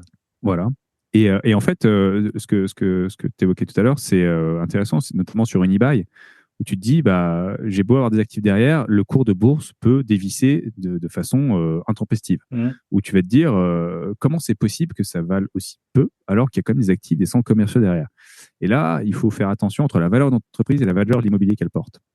C'est-à-dire que tu peux acheter une société qui porte des actifs immobiliers et tu vas acheter la société moins chère que les actifs qu'elle porte. C'est un peu contre-intuitif. En fait, c'est un phénomène des codes qui est très connu. L'inverse, c'est la prime, c'est-à-dire que tu peux payer trop cher une société par rapport aux actifs qu'elle porte. Ça a été longtemps le cas d'Unibail. Unibail, pourquoi on en parle? Parce que c'était les premiers de la classe. Unibail, donc c'est Guillaume Poitrinal qui a fait d'Unibail ce qui est devenu Unibail Rodamco, qui était un ancien banquier d'affaires, il bossait chez Morgan Stanley. Et donc, je pense qu'il a appliqué les codes de la banque d'affaires sur l'immobilier, puisque ça reste un monde très financier. Et il a fait d'Unibail vraiment la foncière, la première foncière cotée au CAC 40. Donc, en termes de taille, c'était significatif. Qui détient des centres commerciaux comme les 4 Temps à Paris, les Halles à Paris, Aéroville en région parisienne, qui a racheté Westfield, et c'est ça qui leur a posé des problèmes. Parce qu'à un moment, le rachat de Westfield, c'était un gros détenteur de centres commerciaux dans le monde, plutôt en Australie, aux États-Unis, dans le monde anglo-saxon. Et en fait, les actionnaires se sont dit, mince, c'était pas une super acquisition. Ils ont peut-être payé un peu cher les mètres carrés. Et la fronde a été menée par Xavier Niel, Léon Bresler, qui est qui était le patron d'Unibail à l'époque, et qui se sont dit, non, en fait, on n'est pas d'accord avec votre plan. Et votre plan de restructuration, qui visait à faire une levée de fonds pour éventuellement diluer un peu tout le monde, on n'en veut pas. Du coup, on va faire un vote en AG et on va vous sortir. Et ils ont sorti le management. Il y a la crise Covid qui est passée par là et qui a fait très très mal aux centres commerciaux, mais je me souviens bien, il y a deux fois le cours de bourse de Unibail a fait plus 30%. La première fois, c'est quand on a annoncé le vaccin contre le Covid. Là, toutes les foncières ont repris, mais 30% en un jour, en se disant finalement, l'immobilier physique n'est pas foutu. Et deuxième fois, sur Unibail, c'est quand ils ont annoncé le changement de management où il y avait une sorte de victoire des actionnaires et le cours de bourse. C'est pas si courant dans le monde de la finance et tout. Non, c'est hyper rare. Hyper rare. Mais c'est hyper rare parce que ça n'a pas lieu d'arriver non plus tous les 15 jours, de virer le management d'une boîte. Quand tout se passe bien et quand tu payes ton dividende tous les ans, généralement, les actionnaires sont contents. Donc, ça marche, quoi. Et donc l'immobilier coté, c'est un peu différent dans le sens où c'est plus accessible. C'est-à-dire que si tu veux acheter des parts d'Unibail, c'est très simple. Tu vas sur ton compte, sur ton portail boursier, en 2 clics, t'achètes, tu as un prix qui t'est donné, tu peux essayer d'acheter un peu moins, tu peux essayer essayer d'acheter un peu plus. Acheter des SCPI, c'était un peu plus compliqué à l'époque parce que c'est du papier. Donc, il faut rencontrer un conseiller en gestion de patrimoine ou un conseiller financier qui va te dire, voilà, signer tout un tas de papiers pour que je puisse faire un bilan patrimonial, vous conseiller les SCPI que je vends, et tu fais un chèque. À l'époque, c'était un chèque. Tu remplis des papiers, tu envoies un chèque à la société de gestion qui va l'encaisser et après qui matérialise tes titres. Et si tu veux sais sortir, pas combien tu vas payer en plus. C'est ça. tu vas, Pas exactement, en ouais, tout cas, à la part. Tu sais ça plus ou dépend. moins. Si c'est une société qui en collecte, elle émet des nouvelles parts, tu connais le Mm. prix. Si c'est un marché secondaire, donc une société qui est fermée, et tu dois trouver quelqu'un qui sort, bah oui, il y a un prix de marché. Et c'est ça, c'est cette liquidité qui est intéressante ou inintéressante sur les SCPI, c'est que autant la société foncière cotée, tu veux acheter, c'est simple, tu veux sortir, c'est simple. Tu as un prix qui est indiqué, qui est le cours de bourse. Si tu veux sortir, tu connais le prix. Ça correspond peut-être pas à ton prix d'entrée, c'est peut-être au-dessus, c'est peut-être en dessous, mais tu le sais et c'est voilà, dans la seconde, ton ordre il est passé. En SCPI, comme c'est un marché pas coté, c'est privé, donc tu as des échanges qui sont faits au plus toutes les semaines. C'est-à-dire que la société de gestion, toute la semaine, elle va recevoir des mandats d'achat, des mandats de vente. Une fois par semaine, elle met tout ça ensemble. Elle se dit, bon, bah, le prix auquel je peux échanger le plus grand nombre de parts, c'est celui-ci. Donc, toi, si tu voulais acheter plus cher, bah, tu vas acheter moins cher. Et si tu voulais vendre plus cher, tu ne vends pas. Donc, voilà, il y a un marché secondaire qui s'anime, mais qui est très peu dynamique parce que tu vois, il y a 2-3% d'échange de parts sur les SCPI par an. C'est les stats officielles que tu trouves sur Ouais, le c'est site comme de tu la disais, du coup, vu que si les gens ils sont là 30 ans, bah 3%, on y est. C'est ça. Oui, c'est ça. Donc, c'est ce qui me permet de dire que les gens restent très, très longtemps généralement. Donc, c'est ça, c'est un investissement sur lequel tu te fais violemment tondre d'entrée parce que tu te prends 10% de frais de gestion sur ta collecte. Donc, ça veut dire que tu mets 100. La société de gestion, le commercialisateur va prendre 10, donc il reste 90. Sur ces 90, il va falloir encore payer des frais de notaire parce que la société, quand elle achète des actifs, voilà. Et c'est seulement 6 mois plus tard que tes parts vont commencer à payer parce qu'il aura fallu du temps pour déployer les fonds. Mais en réalité, comme tu es là pour 30 ans, tu es 10% à l'entrée. Bon, si tu les étales sur 30 ans, ça devient raisonnable. Et en fait, ça rémunère tout un réseau de collecte. Les SCPI, ça collecte auprès de petits particuliers, petits investisseurs qui mettent 10, 15, 20, 30, 40 000 portefeuille moins, ça doit être 40 000. Donc, en fait, tu as un effort de collecte qui est assez fort parce qu'il faut, se faire référencer dans un réseau et donc communiquer régulièrement auprès de ce réseau le pourquoi du comment il faut vendre cette SCPI. Donc, c'est cher, tout simplement. C'est cher. Mais ça rémunère bien les commercialisateurs, pour le dire autrement. Et ce qui fait que ça coûte nécessairement cher à l'entrée. Ouais. Et après, tu as 10% de frais d'entrée, 5% pour le commercialisateur, 5% pour la société de gestion. Ce qui fait que tu as des années où tu as 8 milliards de collecte, tu as 800 millions de frais qui vont rémunérer les réseaux de distribution. Donc, quand tu raisonnes comme ça fait beaucoup d'argent. Et après, tu peux te dire, il y a vulgairement la moitié qui va à la société de gestion, donc 400 millions. Tu prends le nombre d'employés dans les sociétés de gestion, tu divises 400 millions par ça, et tu vois juste la collecte que ça peut rapporter. Donc, c'est trivial, hein, mais c'est beaucoup, beaucoup d'argent. Ce qui rémunère un travail, je ne dis pas que c'est volé, mais peut-être que c'est très bien payé. Et après, la SCPI, comme elle gère pour le compte de tiers, elle va prendre une partie des loyers générés, donc généralement une dizaine de pourcents. Donc, tous les loyers générés, c'est 10% de la valeur qui va rémunérer la société de gestion et qui paye le running, le fonctionnement de la société, parce qu'il faut payer des asset managers, des commercialisateurs, des acquéreurs, des vendeurs. Voilà. Donc, faire la vie de la SCPI. Et tu n'as pas de frais quand tu sors. C'est celui qui achète qui va payer la commission, généralement. Alors après, tu as des modèles un peu alternatifs de SCPI qui vont dire non, moi, je ne prends pas de frais d'entrée, mais qui vont prendre 18% de frais de gestion. En fait, tu vois ça en termes de vase communicant, finalement. Bien sûr. À un moment, il y a une somme qui est attribuée à la collecte et dès l'instant qu'une société de gestion travaille, elle va facturer. Dès qu'une société travaille, c'est comme si tu te changes de l'argent à l'aéroport sans commission. Ouais. Voilà, il y a un moment l'argent, il est bien quelque part, tu vois. Il y a écrit no commission, mais. En fait, moi, j'ai eu un investisseur sur Upstone très tôt qui m'a dit je veux savoir combien tu gagnes, combien tu factures, en fait, dans ton business. Alors, on échange autour de ça, on pourra en parler. Et il me dit, en fait, j'ai besoin de savoir si ton business, il marche. J'ai besoin de savoir combien tu gagnes parce que si tu gagnes pas d'argent, ton business, il marche pas. Donc, je vais pas mettre de l'argent chez toi. Et tu vois, c'est hyper logique de se dire, à un moment, il faut comprendre la chaîne de valeur. Si les gens bossent, gagnent pas d'argent, à un moment, ils vont pas bosser. Et s'ils gagnent pas suffisamment d'argent, ils vont pas bosser. S'ils en gagnent trop, c'est un autre problème.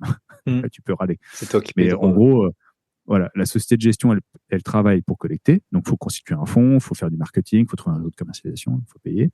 Elle s'occupe des actifs, donc c'est normal qu'elle soit payée pour ça. Et quand il faut faire des acquisitions et des cessions, parce qu'on fait tourner le portefeuille, au bout d'un moment, il y a des actifs, on les exploite pendant 7-8 ans. On se dit, bon, bah voilà, on est arrivé au bout, on va passer le bébé à quelqu'un d'autre parce que le véhicule est beaucoup plus gros maintenant, il cherche des plus gros actifs, c'est une petite ligne à l'époque, donc on va le vendre à une plus petite SCPI ou à un autre fonds. Et peut-être, parfois, c'est même des queues de SCPI, c'est des actifs qui sont vides, qui donnent des super affaires pour les marchands de biens. Qui disent, bah, en fait, le truc, il y a beaucoup de travaux à faire, c'est vide, donc la SCPI veut s'en débarrasser et je vais faire une bonne affaire. Bon, c'est marginal, hein, mais ça arrive quand même. Et donc, quand il y a des sessions, bah, c'est pareil, c'est du travail. Donc, voilà, faut pas s'offusquer, il faut juste comprendre que où sont les frais. Après, placer le curseur en se disant, on considère que c'est bien, que c'est pas bien. Cette histoire de je prends pas de frais à l'entrée, mais bah, je prends plus de frais de gestion, bah, voilà, il y a des courbes qui se croisent au bout d'un moment. Si tu restes très longtemps, tu paieras plus cher que si tu restes moins longtemps. Mais voilà, rien n'est gratuit dans la vie. Voilà. Mais c'est comme tu dis sur les taux de change. C'est comme tu dis sur le taux de change. Le type qui te dit je t'ai changé l'argent gratos, et bah, pourquoi tu fais ce business si ça te rapporte rien, quoi, ça marche pas. Yes. Voilà. Ok, bah écoute, on peut. Et donc voilà.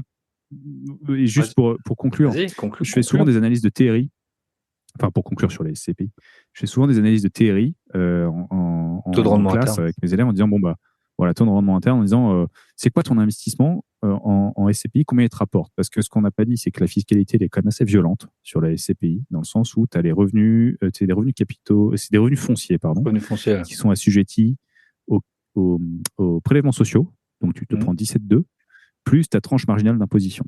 Donc, si tu gagnes correctement ta vie, en fait, tu as vite 50% de fiscalité sur tes 5% de rendement, ce qui les transforme en 2,5. Hein. Du coup, c'est pas fou, quoi. Là, tu es en dessous du livret A. Bon, après, normalement, il y a plus d'argent que sur le livret A. Mais... C'est ça. Bon, après, si tu as le problème d'avoir un livret à plein, il faut faire autre chose, quoi. Donc, on fait un petit calcul en disant, bon, je mets 100. Comme j'ai mes frais d'entrée, ma part, elle vaut mathématiquement 10% de moins. Je me dis que je me revalorise mes parts de 1% par an. Et au bout de 10 ans, j'ai à peu près retrouvé mon niveau d'investissement. J'ai touché mes cash flows en attendant. Je dégomme la fiscalité. Et à la fin, tu as un TRI qui est de 3,5. Tu dis, mais en fait, bon, c'est après fiscalité, donc forcément, c'est dégradé. Et tu peux l'améliorer avec l'effet de levier en disant, j'emprunte. Mais ça marchait à l'époque où tu pouvais emprunter à 1, 2 ou 3. Ça marche beaucoup moins bien maintenant. Parce que là, si tu empruntes à 5 ou à 4, bah ouais, pour toucher 2. Ou même pour toucher 4, ça ne marche pas. Ouais. Et donc, tu as un effet de levier, enfin, tu as un effet de levier qui te permet d'augmenter ton TRI à 6. Le souci, c'est que ça te demande un effort d'épargne. C'est ça, selon l'effet de levier. Et les durées étaient souvent de 15 ans max de ce que j'entendais, en tout cas. Donc, effectivement. Ouais.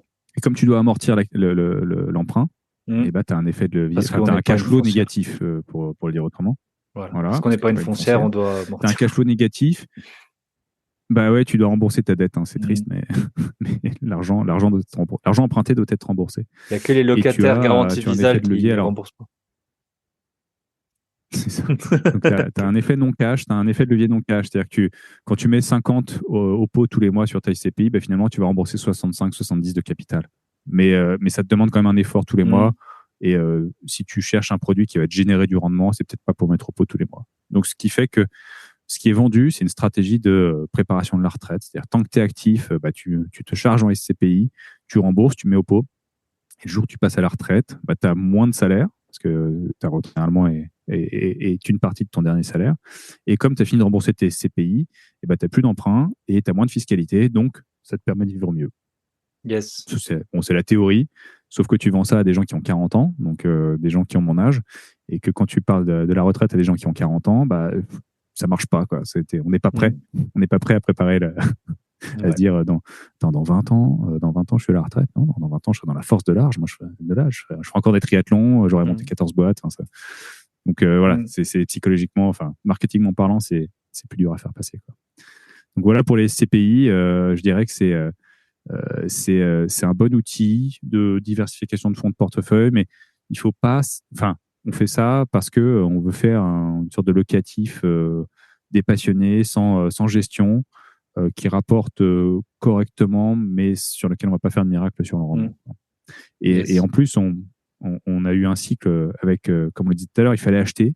On collectait énormément, il faut acheter, ce qui a inflaté complètement les prix des immobiliers commerciaux. Le Covid est arrivé, qui a un peu changé la donne sur le terme du travail, du télétravail. Donc, on a des valorisations d'actifs, notamment de bureaux, qui est un peu challengé en ce moment, avec des taux d'occupation qui augmentent, des locataires qui s'en vont, et du coup, des valeurs de part qui commencent à s'effriter.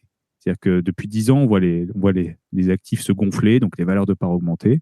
Et là, depuis cet été, il y a des revalorisations de parts qui sont assez significatives, parce on est à moins 15, moins 17, moins 20% sur le prix des parts, parce que l'AMF a appelé toutes les sociétés de gestion cet été en disant on va regarder de très près vos valos, et on ne veut pas qu'il y ait d'écart significatif entre la valeur des actifs et la valeur des parts. Parce qu'en fait, ça se traduit en une prime tu payes trop cher ton actif. Donc, ça pénalise les entrants. Et donc, les sociétés ont dû revaloriser leurs parts pour se rapprocher du marché qui avait plutôt une tendance baissière assez forte, quoi. Donc forcément, quand tu as ton conseiller qui te dit le lundi achète des parts de SCPI, que tu les achètes le mardi et le mercredi, on t'annonce que ça vaut moins 17%. Et que tu as payé 10% de frais. Et que tu as payé des impôts. Tu as payé 10% de frais, donc là, c'est vraiment violent. Mais voilà, c'est des cycles longs. Comme on dit, quand tu es là pour 30 ans, si tu achètes pas au meilleur moment, c'est pas grave. Mais peut-être qu'il fallait acheter petit à petit, faire une stratégie d'investissement étalée dans le temps pour justement limiter ce genre de risque. Mais c'est vrai qu'on n'est pas habitué à voir ça sur l'immobilier. On se dit pas, mince, ça peut perdre 17% d'un coup comme ça sans prévenir. C'est pas intuitif pour l'immobilier, quoi. Yes. Ok.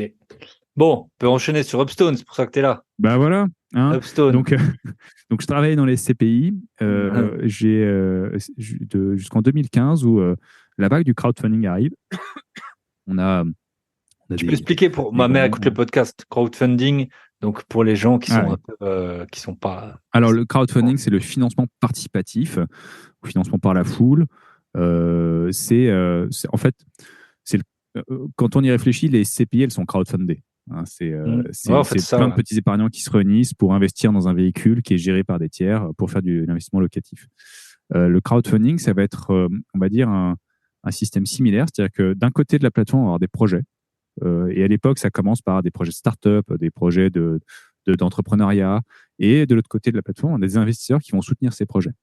Et le crowdfunding, c'est quoi? C'est simplement on va dire la digitalisation de l'offre et de la demande. On va pouvoir présenter des produits sur une plateforme, générer une communauté d'investisseurs autour d'une thématique qui va être la start-up, qui va être l'immobilier, pour leur proposer des projets dans ce sens-là. Donc en fait, c'est ce qui existait déjà avec le marché boursier, avec les CPI, les fonds privés, mais on le démocratise et on le digitalise, donc on le rend plus accessible. Avant, tu voulais investir dans une société, tu voulais faire du private equity, généralement, il fallait 100 000, 200 000, 300 000 euros pour exister autour de table ou être business angel, mais à partir de quelques dizaines de milliers d'euros. Là, on te dit, le ticket d'entrée, c'est 100 euros. Voilà. Donc, tu peux investir. Bon, ça a commencé à 1000, 2000, 5000, mais on l'a fait baisser avec le temps. Tu peux être petit investisseur et faire des petits investissements. Il n'y a pas de raison. Donc, le crowdfunding, c'est ça, c'est des plateformes digitalisées d'investissement. Après, il y a les thématiques qui sont sorties, c'est-à-dire que c'était orienté start-up à la base, parce que ça correspondait bien aux années 2010 de la Startup Nation, de l'entrepreneuriat, où il y avait vraiment cette mouvance très importante il faut créer la start-up, il faut lever des fonds. Et quand on lève des fonds, quand on est une start-up, on peut faire ça en crowdfunding. Donc, il y a plein de sociétés qui sont montées, et je dirais que le problème de la start-up, quand on veut faire du crowdfunding en start-up, c'est que c'est des business très spécifique et tu mets un temps fou à le comprendre. Toi, en tant qu'investisseur, tu te dis, elle fait quoi cette boîte? Comment elle fonctionne? Donc, tu vas essayer de comprendre le business plan, quelle est sa clientèle, où est-ce qu'elle va faire du chiffre d'affaires, comment elle va être rentable. Tu t'intéresses à la valo, tu dis, mais qu'est-ce que c'est que ce bazar de valorisation? Et la valo, c'est vrai que c'est un sujet dont on peut discuter pendant des milliards d'années, mais c'est une construction sociale à la fin. Et donc, chaque cas était très différent. Et on a commencé à mettre le nez dans l'immobilier pour financer des projets de promotion, des projets de marchand de biens. Donc, les projets de marchand de biens, j'imagine que tes auditeurs connaissent assez bien. On achète un truc le moins cher possible parce que c'est une bonne affaire et on essaie de le revendre le plus cher possible. Le plus cher possible. En tout cas, avec un temps. On essaie de le revendre dans un marché. Voilà. Alors, Plus cher qu'on a acheté, on en tout achète cas. un truc le moins cher possible, on essaie de créer de la valeur avec éventuellement des rénovations, des divisions et de le revendre ou à la découpe avec un différentiel qu'on appelle la marge. Et ça, ça marche aussi. En fait, la promotion immobilière, c'est la même chose. Sauf que on parle généralement Tu pars de zéro. on parle de neuf. Voilà, tu pars de zéro, tu as un terrain, tu as déposé un permis. Ce permis te permet de faire 20 logements. Et donc, ta valeur ajoutée, elle est là. Tu achètes le terrain, tu construis et tu vends à la découpe. Donc, c'est à peu près la même chose. C'est un peu plus normé, on va dire, puisque tu peux commercialiser en VFA. Et donc, ce qui est plus compliqué en marchand de biens. Mais globalement, c'est des acteurs de la rénovation et de la construction qui ont besoin de capitaux pour financer leurs opérations. Et court terme, plutôt court avant terme. Le crowdfunding, ouais, plutôt court terme, parce qu'une opération d'achat-revente d'un marchand de biens, c'est au mieux c'est un jour. On a eu des exemples d'achat-revente sur la journée. Ça, c'est des pépites, mais voilà, c'est un pouillème de notre activité, mais on aimerait bien en avoir tous les jours. Et c'est 1 an et demi, 2 ans. Et après, tu as des projets forcément sur lesquels tu as des difficultés qui peuvent traîner un peu. Donc, c'est plutôt court. C'est pas de la détention, hein, c'est de l'achat-revente. Donc, c'est vraiment un business de marge. Et la promotion, c'est pareil. On intervient généralement quand le permis est obtenu, quand tu as un peu de commercialisation, et ça dure 1 an et demi, 2 ans, le temps de construire et de solder tous les lots. Donc, nous, on propose de faire des investissements là-dessus. Et donc, c'est des business qui sont assez leveragés. Donc, tu as un effet de levier. L'opérateur lui-même va obtenir 80% de dette. Cette fameuse dette in fine que tu rembourses à la fin, avec les intérêts. Et donc, il va devoir trouver 20% d'apport. Et ces 20% d'apport, où il les met, mais il va être limité en nombre d'opérations parce que peut-être faire 1, 2, 3 opérations, où il se dit, je partage mon tour de table avec des investisseurs. Ces opérateurs, avant qu'on arrive en tant que plateforme, ils trouvaient du financement. Hein. Ils allaient voir les quelques copains qui ont un peu réussi. Oui, c'est ça. C'est pour ça qu'on a souvent l'impression que c'est arrivé il y a une dizaine d'années. Non, les marchands, ils ont toujours existé, ils ont toujours fait des tours de table, où tu connais des gens qui ont un peu d'argent et tu les fais venir pour les faire croquer un peu, ou tu passes par des intermédiaires qui vont te trouver de l'argent que tu vas payer, ou avant un peu, début 2000, entre 2005 et 2015, il y a des fonds d'investissement qui sont créés pour investir, mais sur des plutôt grosses opérations. Et nous, on arrive avec nos plateformes en disant, on va faire la même chose, sauf que le ticket d'entrée, ça va pas être 100 000 euros, ça va être 100 euros ou 1 000 euros selon les plateformes. Donc, on a un porteur de projet qui, basiquement, va nous dire, moi, j'ai cet immeuble à acheter. Il vaut 1,2 million. Je pense qu'une fois que je l'ai retapé et que je l'ai repositionné, je fais 2 millions. Donc, j'ai besoin ou vous me le financez complètement. Mais moi, il faut que j'aille vite parce que vous allez me coûter 10-12% par an. C'est la rémunération des investisseurs. 10-12% par an, donc il faut vraiment que mon plan il aille vite, ou je fais un effet de levier bancaire, et sur le 1,2 million nécessaire, je vais avoir besoin de 100 ou 200 000 euros seulement, parce que je vais mettre mes fonds, vous allez la banque, elle met 1 million, 800 000 et tout ça. Voilà. Ça, en fait, la banque, je pense, c'est juste qu'il faut peut-être rappeler pour les gens qui sont pas là-dedans, la banque veut pas prendre tous les risques quand il y a des marchands. Et donc souvent, si toi tu veux te lancer tout seul sur un petit projet, souvent les gens ils en parlent, il faut que tu mettes 30%, enfin entre 20 et 40, souvent ce qu'on dit. Et là, en fait, ça permet de lever des fonds sur la part que la banque veut pas prendre comme risque. En fait, c'est ça. C'était ça qui était très dur à trouver pour les débutants. Après, quand tu deviens plus gros, tu le concept simple de la banque, c'est de se dire, je suis pas là pour prendre des risques, parce que souvent on dit, les banques elles prennent pas de risques. Non, mais elles sont pas là pour ça. Elles sont pas là pour ça. C'est de se dire, l'actif, il vaut combien au jour où on l'achète? Il vaut 100. Moi, je prête 60, 80 max, parce que je veux que l'opérateur mette de l'argent qu'il peut perdre. Hein. Imagine, toi, tes banques, tu finances un actif qui vaut 100, tu prêtes 60, tu dis, si jamais le type me plante, je peux le vendre 60, l'actif, et j'ai pas perdu d'argent. Donc, c'est un effet de collatéral. Donc, comme tu le dis, où tu es marchand de biens un peu junior et le robinet de la banque, il est clairement fermé. Parce que c'est comme rentrer en boîte. Si tu n'es pas rentré en boîte, en fait, tu ne rentres pas en boîte. Et la banque, si tu n'as jamais eu de crédit, tu n'auras pas de crédit. Voilà, c'est trivial. Donc, il faut faire tes premières opérations. Donc, il faut trouver ton tour de table. Et puis, il y a des opérations qui sont trop petites pour adresser les banques. Les banques, elles aiment... En fait, la rémunération, c'est la même qu'elles prêtent 100 000 euros. Enfin, le travail, pardon, est le même que tu prêtes 100 000 euros ou 1 million d'euros. Voilà. Et le passage en comité, mais elles vont gagner plus d'argent en proportion sur un deal à 1 million. Donc, voilà, tu as des banques qui prêtent jusqu'à 2 millions, entre 2 et 5, au-delà de 5, tu as des banques qui sont un peu catégorisées. Mais globalement, quand tu es marchand de biens et si tu as un deal à 200 000 euros, ça va être la croix et la bannière. Alors tu vas peut-être dire, bon, je fais du patrimoine, donc tu vas pas tout lui dire. Tu vas dire, ça arrive, hein, c'est même plutôt fréquent. Et la banque est pas perdante dans ce cas-là, puisque tu as des pénalités de remboursement anticipé. Mais tu dis, bon, c'est du patrimoine, tu fais ton opération, tu la revends beaucoup plus tôt que prévu. La banque va te dire, bah oui, mais ça devait durer 25 ans, ça a duré 2 ans. Bah, c'est pas grave, je paye mes pénalités de retard et j'ai fait ma première opération, etc. Mais bien souvent, voilà, tu as une opération à 200 000, 300 000 euros, la banque, ça va être très dur de la trouver. Donc là, modulo la marge que tu peux attendre et donc le business plan, on peut te la financer intégralement. On peut se substituer à la banque, du coup, tu mets tes fonds propres, on finance le reste. Et ça doit avoir une bonne marge parce que, comme on l'a dit tout à l'heure, nous, l'argent, il coûte 12% par an. 10 à 12% par an pour les investisseurs. Okay. Et ça va vite, hein, ça va vite fait de ronger la marge. Donc nous, quand on regarde un dossier, on regarde la marge, on regarde si le chiffre d'affaires il est cohérent avec la marge, parce que on peut faire des marges de 40%, hein, si tu vends 20% en dessous du marché, effectivement, tu fais des super marges, mais sauf que tu vas jamais le vendre, ton truc.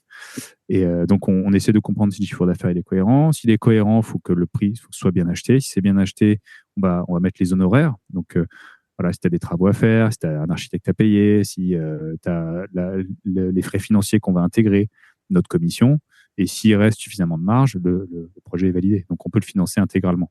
Mais, comme on l'a dit, si c'est pour faire 5% de marge à la fin, c'est trop juste. Ça ne marche pas. Donc, voilà, on a commencé à financer des promoteurs, des marchands de biens. Et en fait, là, c'était entre 2015 et 2021, on va dire. On était dans une époque de taux râlait pas crête, taux bancaire à 0%. Et donc, les produits d'épargne rapportaient 0%. Et ce qui fait que naturellement, on a eu... tout le monde était super content dans un cycle haussier dont on ne voyait jamais la fin, d'investir à 10-12% parce que ça tournait. Donc, on avait des levées de capitaux qui se faisaient très vite, des remboursements qui prêtaient des réinvestissements. Donc, ça marchait très fort. Et puis, donc, on a eu des volumes et beaucoup d'investisseurs qui s'inscrivaient et beaucoup d'opérations. Et beaucoup de marchands de biens qui sont déployés sur le marché. Alors, il y a les vieux grigous des marchands de biens qui existaient depuis longtemps, hein, qui faisaient ça depuis des dizaines d'années, et puis on va dire les wannabes et les nouveaux marchands de biens qui se lançaient un petit peu sur leurs premières opérations, où là, c'est vrai que nous, c'est pareil, on veut quand même s'assurer de la qualité du projet, donc quand on a des opérateurs qui viennent nous voir, qui ne sont pas vraiment opérateurs, mais qui n'ont pas vraiment d'argent, qui ont peut-être une opportunité qui est pas trop mal, sur lequel ils n'ont pas d'argent à mettre. Bon, on est quand même, voilà, on propose pas. Parce que vigilant. Non, donc on est. Bien sûr. Oui, mais t'en as qui tentent. Hein. T'as des gens qui viennent avec un projet. Voilà, faut que vous me financiez l'achat du terrain et les études pour obtenir le permis de construire. Comme ça, après, je le revends à un promoteur. Ok, mais vous avez le terrain non, pas identifié, mais j'ai besoin de 150 000 euros là. Ok, et en fait, vous êtes sûr d'avoir le permis, parce que le permis, c'est quand même la clé de voûte de ton projet, de promotion. Donc c'est là où tu as le maximum de risque, c'est-à-dire que c'est là que tu vas définir ta constructibilité et donc la valeur du terrain. En fait, ça marche pas votre truc, quoi. Donc voilà, on a eu des dossiers comme ça de types qui veulent monter des hôtels alors qu'ils habitent pas là où ils veulent faire un hôtel et qui sont même pas hôteliers et qui savent même pas faire un business plan. Donc voilà, après ça, on les trie assez rapidement. Hein. Et puis voilà, t'as ceux qui font des petites opérations, qui tentent un truc qui est pas prêt, donc ça marche pas. Et puis après, voilà, il y a des opérations qui se passent bien aussi. Hein. Tu peux donner un peu des métriques, genre de combien... Donc là, tu fais depuis 2015, hein, t'as dit, donc ça fait 8 ans. Peut-être combien vous avez financé de projets, combien vous en retenez peut-être sur ce qu'on vous propose, combien il y a peut-être de retard, de problèmes, enfin voilà un peu les... Alors, on se pose, quoi. Upstone existe depuis 2015. On a commencé à lever des fonds fin 2016 parce qu'il fallait avoir un agrément de l'autorité des marchés financiers qui a pris un petit peu de temps à obtenir. C'est normal. On s'est rapproché d'une autre plateforme qui s'appelle Imocracy cet été, et Upstone seul, ça doit être 90 millions de financement depuis 2016. Si on ajoute Imocracy, on doit être à 130. Sur le tout, on a remboursé, je pense, dans les 80 millions depuis. Ok. Combien de projets on collecte? on reçoit et combien de projets on prend, je crois que c'est un tiers, un quart, entre 25 et 30% des dossiers qui passent. Je voudrais pas. Parfois, je vois des concurrents qui disent non, on prend un projet sur 100, un projet sur 1000. Je dis, comme pour les ouais, startups. voilà. Ça se dit, ça. Ouais, ils reçoivent probablement beaucoup de projets, mais moi, je compte pas le tout venant. Tu vois, le type qui me dit, je veux acheter la maison de mon voisin, ça fait pas partie des projets que j'analyse, quoi. Et après, en termes de retard, nous, je crois qu'on est à une quinzaine de pourcents sur les chiffres officiels. C'est-à-dire les créances pas remboursées à temps. Parce qu'en fait, concrètement, quand tu investis sur Upstone, tu souscris un emprunt obligataire. Cet emprunt, il est défini par un montant, un taux et une durée. Cette durée, elle est contractuelle. Donc, on va dire, si c'est 12 mois. On a une clause qui permet d'allonger cette durée, parce que, comme on est dans l'investissement, on ne sait jamais de quoi l'avenir est fait. Donc, s'il y a besoin d'un peu de temps en plus, on peut l'accorder. Donc, ça peut être 12 plus 12. Et après, on commence à être en retard. En fait, on est virtuellement en défaut. Mais ça ne veut pas dire que l'opération est plantée. Ça veut peut-être dire que déjà, on a remboursé 90% de la créance, mais il reste le dernier lot à vendre. Et le dernier lot, c'est plus compliqué à vendre, donc ça va traîner. Donc, on peut être en retard sur une partie de la créance. Et nous, c'est ce qu'on observe, c'est qu'on a globalement des opérations sur lesquelles les premières ventes ont été passées. Et voilà, on a des queues de programme qui peuvent traîner un peu. Voilà. Donc, alors, est-ce que c'est grave ou pas? Ça dépend des cas, on va dire. Je dirais qu'avoir du retard, pour qui n'a jamais fait de l'immobilier, c'est choquant. Pour qui connaît un peu le monde de l'immobilier, c'est à peu près normal. Hein, la promotion immobilière, c'est ouais. Qui a acheté un appartement en VFA et s'est fait livrer en temps et en heure avec zéro défaut, quoi. Ça n'arrive pas. Ça reste un métier où voilà, tu peux avoir des intempéries, tu peux avoir des difficultés d'approvisionnement, tu as des erreurs humaines la prise n'est pas au bon endroit, il faut la refaire. Enfin, il peut se passer plein de trucs, quoi. Donc c'est pas forcément dramatique. Nous, on a pêché un peu par optimisme à un moment. On pensait que les opérations allaient se déboucler beaucoup plus rapidement. Et en fait, non, il fallait un peu plus de temps. Donc, ça nous a donné des stats un peu défavorables. On a un concurrent qui met par défaut des contrats de 3 ans. Okay. Donc, en fait, c'est très dur d'être en retard. Donc, il a très peu de retard, mais si ça se trouve, ces opérations ne sont pas forcément plus courtes que les nôtres. Donc, ça, c'est à tempérer. Et après, ouais, il peut y avoir des cas pathologiques on a une opération qui a été remboursée depuis, mais une petite maison dans le 78, je pense, qui s'apprêtait bien à la division. Et l'opérateur l'achète. Et au moment où il commence à curer, il se rend compte qu'il y a un mur qui s'effondre complètement. Et là, forcément, tu regardes ton business plan, tu te dis, ma marge, elle va forcément être chahutée parce que j'ai un peu de structure, je vais perdre du temps. Et ceux qui voulaient acheter le lot que maintenant je ne peux pas faire visiter parce qu'il manque un mur, forcément, ça va être un peu compliqué. Donc, voilà, c'est des projets sur lesquels l'opérateur n'a pas gagné d'argent. Il s'est donné beaucoup de mal, il n'a pas touché d'honoraires, il a payé beaucoup de frais financiers, il a été en retard, mais il a tout remboursé. Voilà. Et il y a d'autres cas où il faut être prêt, hein, quand on investit, à se dire, bon, c'est de l'argent qui peut être immobilisé pendant assez longtemps. Même si les durées annoncées sont courtes, ça peut être un peu plus longtemps. Et puis, il y a un cas où, parce que on le rappelle à chaque investissement, il y a un cas où je peux avoir moins d'intérêt que prévu. Il y a un cas où je peux ne pas avoir d'intérêt. Il y a un cas où je peux perdre une partie de mon capital, voire l'intégralité de mon capital. Alors, l'intégralité du capital, intellectuellement, c'est un peu compliqué parce qu'on finance quand même des sujets immobiliers. T'imagines que si on est le seul créancier parce qu'il n'y a pas de banque, on a quand même un collatéral normalement qui vaut quelque chose. Donc, perdre tous ces sous, c'est assez dur à conceptualiser. Par contre, s'il y a une banque et que la valorisation des actifs s'écroule, d'abord tu rembourses la banque, ensuite tu rembourses les investisseurs. Donc là c'est à la fois rassurant de savoir qu'il y a une banque parce que tu te dis, bon, s'ils y vont, c'est que ils ont fait leur analyse de risque et que ça doit aller. Mais tu as moins de place pour avoir des sûretés. Bien sûr. Donc c'est forcément, ça peut être rassurant, mais un tout petit peu plus risqué pour ta tranche. Dans ce cas-là, en finance, on appelle ça la tranche mezzanine. C'est la tranche du milieu qui est entre les fonds de l'opérateur et la dette. Voilà. Si vous regardez un bilan, ça se lit bien. Ça se lit bien sur un bilan. Ouais. Faut exactement. Voilà. Et donc voilà, et comme je disais, on a vécu une fin de cycle qui était assez phénoménale entre 2016 et 2021. On a eu après le premier confinement qui a chahuté un petit peu notamment les matériaux et tout ça. Ouais, qui a créé donc blocage des chantiers, parce qu'au début, on ne sait pas trop si on peut bosser, on ne peut pas bosser. Ensuite, approvisionnement, pas d'approvisionnement. Donc, début de l'inflation sur les prix, parce que comme il n'y avait pas d'approvisionnement, ceux qui voulaient avoir le matos, il fallait le payer cher. Quand tu fournis du matériel et que tu comprends que le prix augmente, forcément, tu gagnes plus d'argent, tu t'en plains pas. Donc, je dis pas que tu joues la pénurie, mais il y a un moment, il y a un effet rareté qui fait que tu peux gagner un peu plus d'argent, donc peut-être que tu livres un peu plus tard.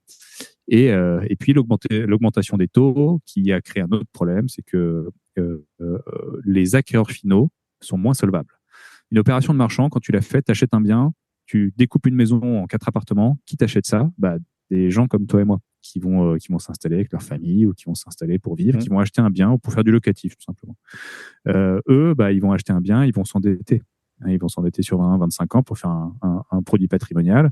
Et il y a une époque, tu pouvais t'endetter à 1, et peut-être qu'à 5, tu ne peux pas t'endetter sur les mêmes montants. C'est ce qu'on dit dans la presse, généralement, on a perdu des mètres carrés d'investissement, parce qu'à un moment, tu pouvais lever 200 000 euros à 1%, là, tu peux pas lever que 50 000 euros à 5%, 4%. Donc, tu as perdu en pouvoir d'achat.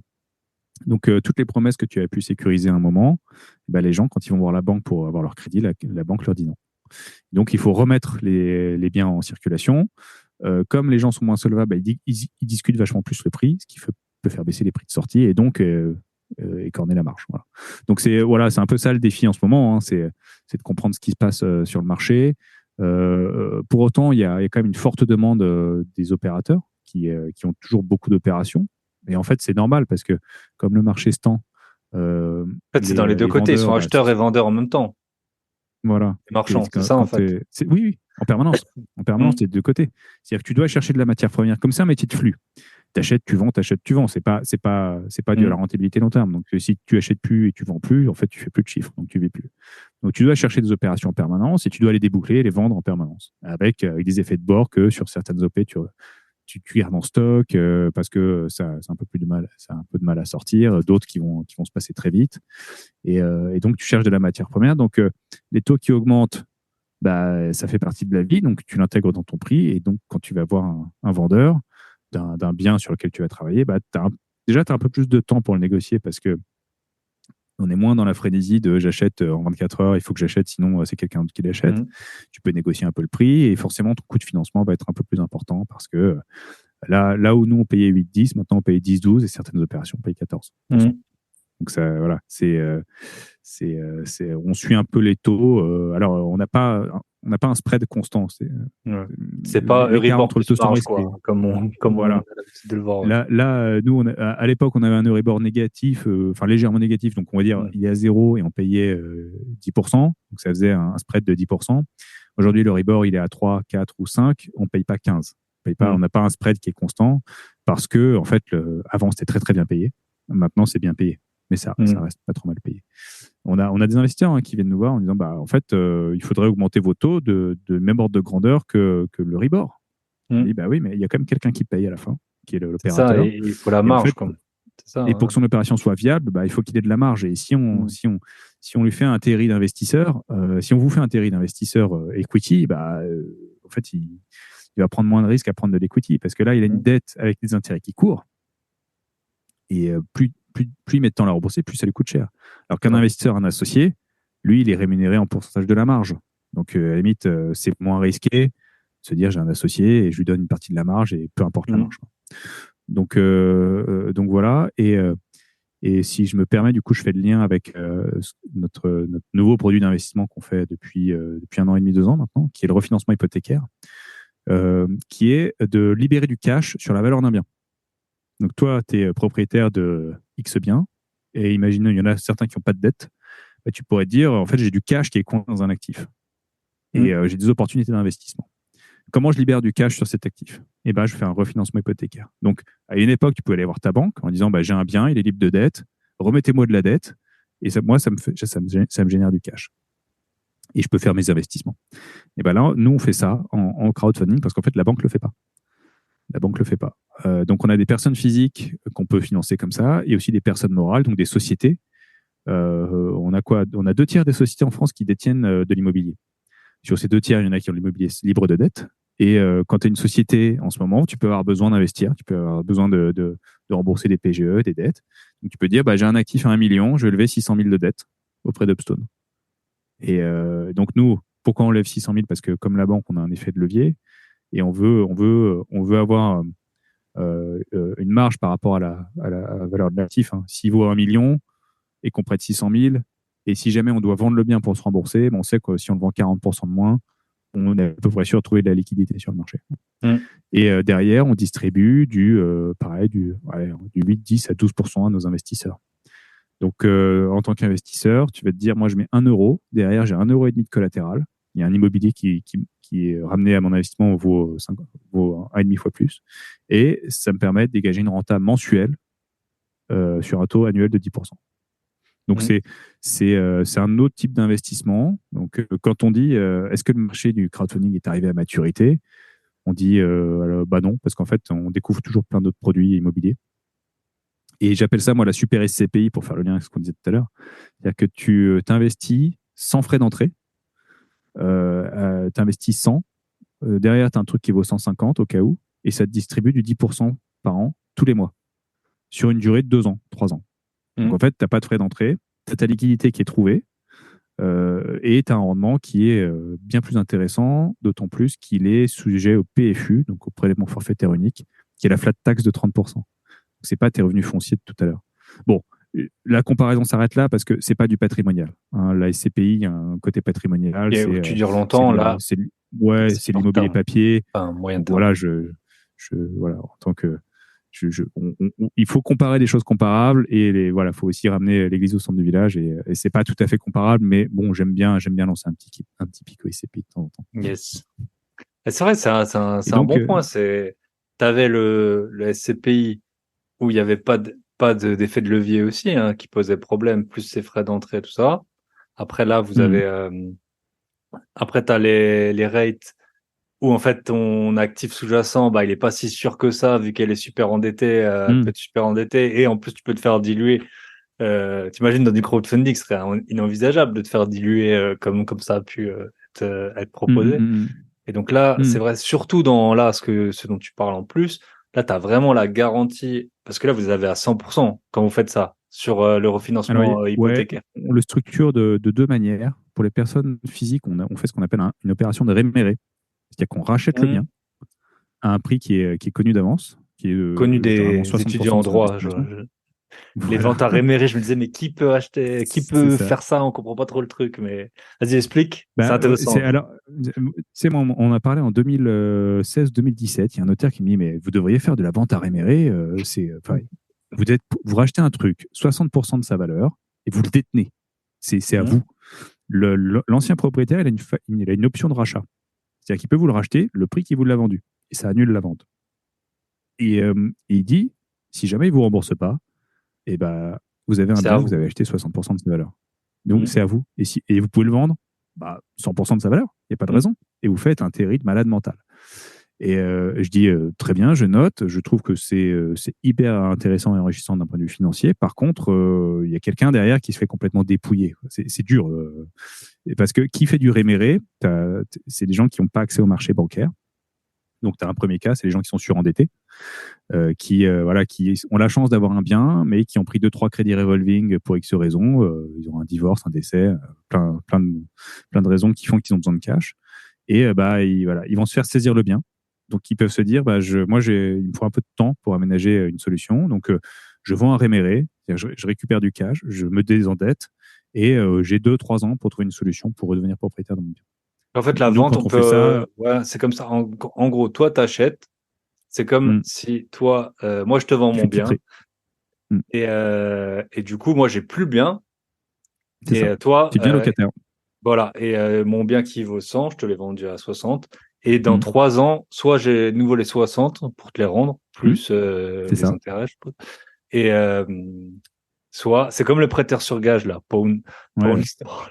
Les trucs là, voilà. Oui, c'est qu'à chaque fois que je parle de réméré, on me sort la référence du pawn shop, du prêteur sur gage, mais c'est exactement ça, mais appliqué à l'immobilier.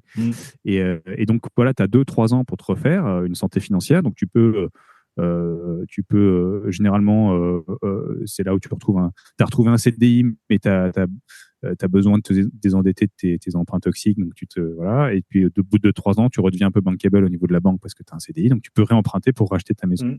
Et alors, c'est une solution financière qui est forcément un peu coûteuse dans ce cas-là, puisque il y a des coûts d'intermédiation et il y a un taux d'intérêt, enfin, il y a un intérêt à verser aux investisseurs. Donc, le cas pathologique, je dirais, c'est le côté surendettement, mais tu as un cas de je suis trop âgé et j'ai besoin de déménager. Donc, ça vient substituer au crédit relais. Okay. Là, on a une personne qui est venue nous voir, qui dit moi, j'ai de l'immobilier, j'ai 4 appartements, j'aimerais bien garder cela et je vais vendre celui-ci pour acheter celui-ci, mais en fait, il me faut un peu de temps pour le vendre parce qu'aujourd'hui, les transactions sont avec un petit peu de temps. Donc, prêtez-moi de l'argent, je vous mets ça en collatéral. Je déménage, j'achète celui-ci et en fait, je vais le vendre de toute façon. Donc, en fait, on fera ce qu'on a fait, on appelle ça une vente avec complément de prix. On l'achète 60, la personne le vend, et on récupère nos 60 et entre-temps, on aura touché du rendement.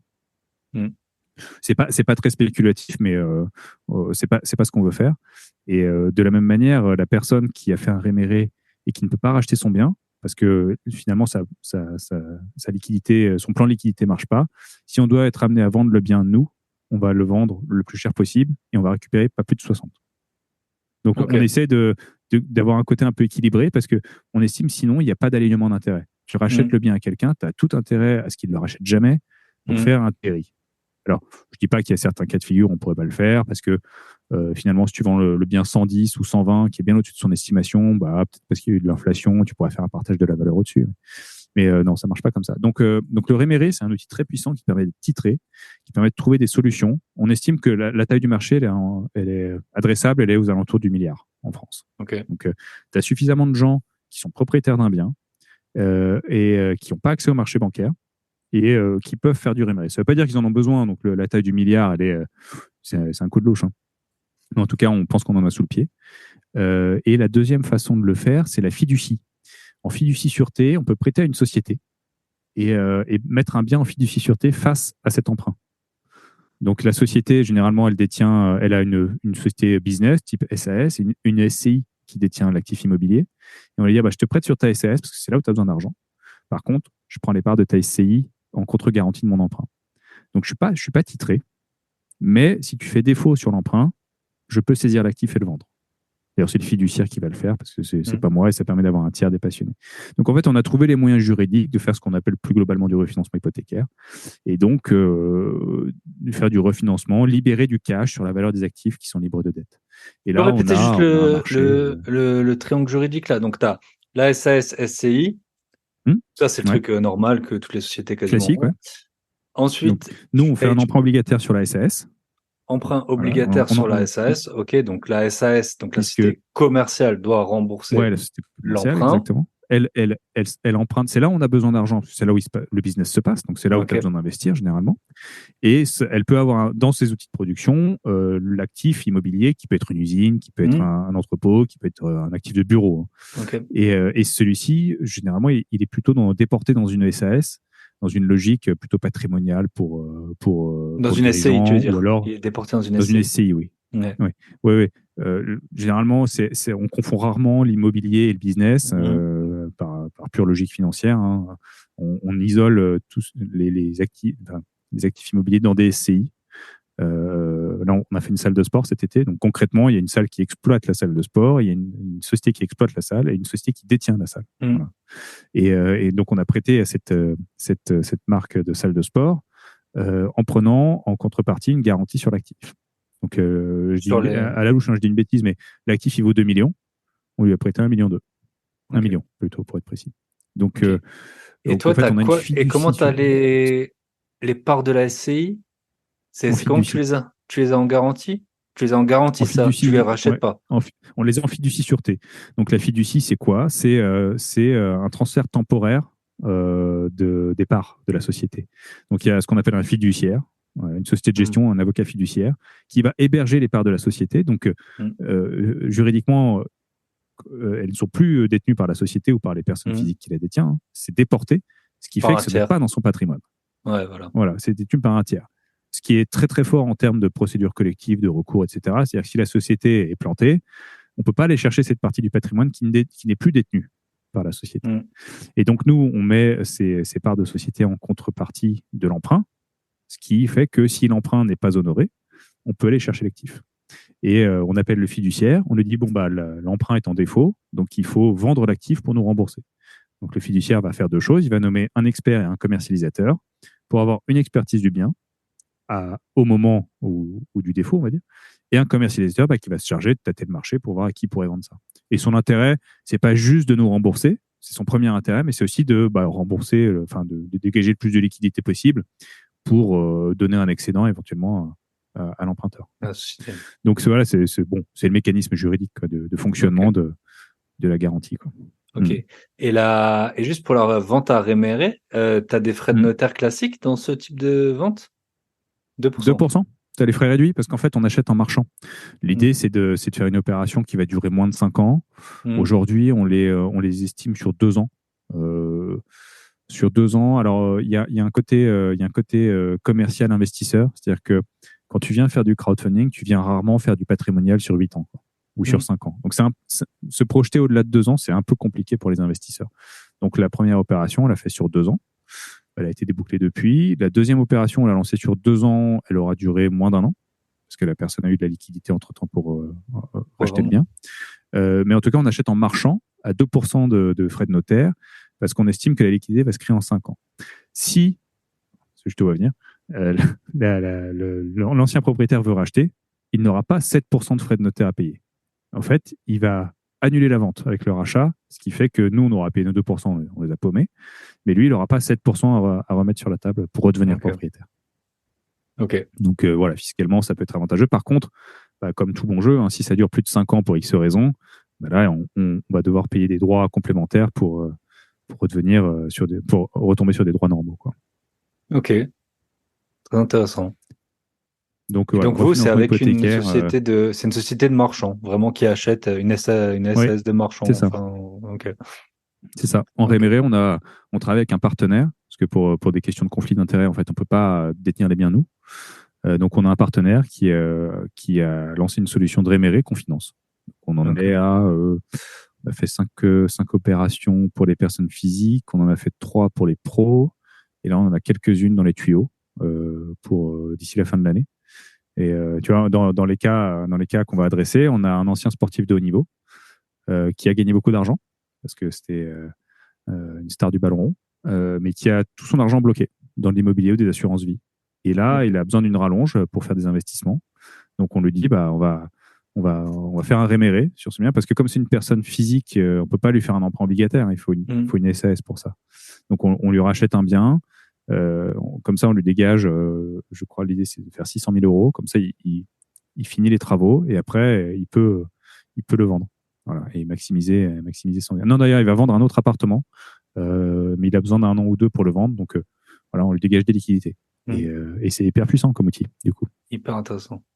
Et tu vois, moi, alors je sais pas si vous auriez financé ça, mais j'ai un très bon ami à moi, notamment, avec son père, ils ont beaucoup d'immobilier et j'ai entendu plusieurs fois des histoires comme ça. La banque devait leur financer IMO plus travaux. Et au final, elle a financé que l'IMO. Elle a dit après, on vous financera les travaux. Et après, elle a changé d'avis, comme par hasard. Et du coup, eux, ça a pris des années parce que l'immeuble, il fallait tout refaire. Enfin, j'ai une connerie, c'était genre 1 million l'immeuble. C'était à peu près ça l'ordre d'idée et 600 000 les travaux. Et en fait, en gros, bon, heureusement, ils ont des gros revenus et tout, mais en gros, ils ont acheté les 1 million et après les 600 000, ils ont dit, ah ben non, on vous les finance pas. Et c'est plus notre problème. C'est le frisson de l'investissement. Hein. Ouais, voilà. À un moment, tu peux te retrouver dans des situations que tu n'avais pas prévues et donc te porter un actif. Et du coup, c'est vrai que dans ce cas, ils auraient pu passer par vous à la limite. Pour après, il aurait fallu revendre. Ouais. Sur cet actif, oui et non, parce qu'en fait, il y a la banque qui l'a financé. Ah oui, la banque l'avait financé, du coup, il avait la garantie sur le bien. Donc, voilà, il est propriétaire, la dette est collée au bien, et en fait, s'il le vend, ça déclenche le remboursement de l'emprunt. Non, mais s'ils avaient eu un autre actif, par exemple. Ouais, voilà. S'ils avaient un autre actif, ce qui peut se trouver généralement sur les gens qui ont un peu de patrimoine, c'est que, si tu es un marchand un peu avisé, il y a un moment, tu as quand même gardé un peu des biens dans quelque part, en disant, on ne sait jamais, quoi. hein, pour faire du patrimoine. Et bah, il y a un moment, ta dette, elle peut être remboursée parce que ou tu l'as acheté pas cher ou tu l'as gardé suffisamment longtemps. Et donc, ça peut être une base pour dégager des liquidités. Parce que l'autre cas, c'est que tu dis, bah, je vais le vendre, en fait, le truc. Mais si tu n'as pas envie de le vendre, Bah parce que tu veux le garder en produit patrimonial ou tu te dis, bah, c'est trop bête de le vendre. Ou tu as la tu peux te plus-value à dire, payer, des choses comme ça, d'impôt ouais, sur la tu plus-value. peux te dire, voilà, soyons intelligents, regardons quel va être le coût associé à cette opération de financement et ça peut être acceptable par rapport au TRI de l'investissement que tu projettes de faire avec ces fonds. Donc en fait, voilà, on a maintenant, quand on a des opérateurs qui viennent nous voir, qu'ils soient promoteurs marchands de biens, on va chercher à comprendre s'ils n'ont pas de l'actif tangible derrière libre de dette pour se dire, bon, si jamais il y en a, ça peut nous servir de collatéral supplémentaire en disant, bon, bah, on va refinancer un produit et puis si on peut prendre une garantie annexe, on ne va pas cracher dessus. Et puis, ça peut être voilà, ce fameux type qui nous dit, bah, moi, j'ai besoin de 100 000 euros pour acheter un terrain, je ne sais pas où, et pour payer des études avec je ne sais pas qui. Il dit, bah, ton projet, il est clairement pas mûr. Mais si tu veux te lancer, tu as peut-être un bien qu'on peut mettre derrière et donc on va faire ce qu'on appelle un refinancement hypothécaire. Et je dis ça et en disant, je me dis que c'est un peu bête parce que l'idée, c'est de comprendre la liquidité derrière. C'est-à-dire qu'on veut que les gens rachètent. Et là, dans ce cas-là, on pourrait se dire, le type, il a comme zéro chance de trouver un business en 2 ans où il va déposer un permis et vendre sa fortune. Donc on pourrait se dire, bon, en fait, on va pas lui dégager de l'argent pour qu'il puisse s'occuper s'il n'a pas une vraie stratégie de remboursement derrière. Ça marche pas. Mais voilà, on a des gens qui ont hérité, qui se sont retrouvés avec des biens, ils ont besoin d'argent pour les rénover, ou les revendre ou les repositionner. Ben, ils n'ont pas de cash parce qu'ils ont hérité. Voilà, il y a plein de situations fascinantes sur lesquelles on a une solution. Ça marche. Bah, écoute, je pense qu'on a fait un bon épisode déjà, bien long. On va essayer de ne pas perdre tout le monde. Puis ça a été un peu technique, mais c'était très intellectuellement, ça fait toujours du bien. Voilà. Et puis on écoute, embrasse ravi, ma prof de droit sur les ventes à réméré. C'est vrai que c'est un terme qui est assez peu diffusé, voilà, qui est souvent connoté parce que tu peux faire de très bonnes opérations de marchand en faisant du réméré. Tu as des spécialistes qui se disent, bon, bah, moi, je dépanne quelqu'un, je lui rachète un actif des côtés, et si jamais il ne le rachète pas, bah, en fait, moi, je le vends et je fais une très bonne plus-value. Voilà, ça peut arriver. C'était souvent utilisé comme ça par les marchands. C'est une opportunité, on va dire. C'est-à-dire que quand tu le fais, toi, le réméré, tu sais dans quoi tu mets les pieds. Oui. Voilà, il y a des dimensions sociales et solidaires qu'on essaie d'ajouter pour que ce soit sympa. Et réméré, c'est pas très beau, plus comme mot. Ah, mais moi, après, on va clôturer. Mais moi, j'avais notamment, je travaille aussi dans la finance et des sociétés, c'est connu, qui rachètent surtout aux États-Unis des assurances vie. Et qui donc en fait c'est des gens qui ont payé toute leur vie et qui peuvent plus par exemple payer la prime et qui vont tout perdre ou alors et du coup en fait eux ils leur rachètent, ils font un genre de viager d'assurance vie, c'est un truc qui est assez courant et en fait en gros ils gagnent de l'argent quand la personne meurt. Donc au début tu te dis c'est un peu immoral, mais en fait après quand tu creuses le truc, par exemple il y avait beaucoup de gays qui font ça. Et en fait, ils se disent, ma famille, elle m'a rejeté parce que je suis gay, surtout ceux qui ont 70 ans, 80 ans, voilà.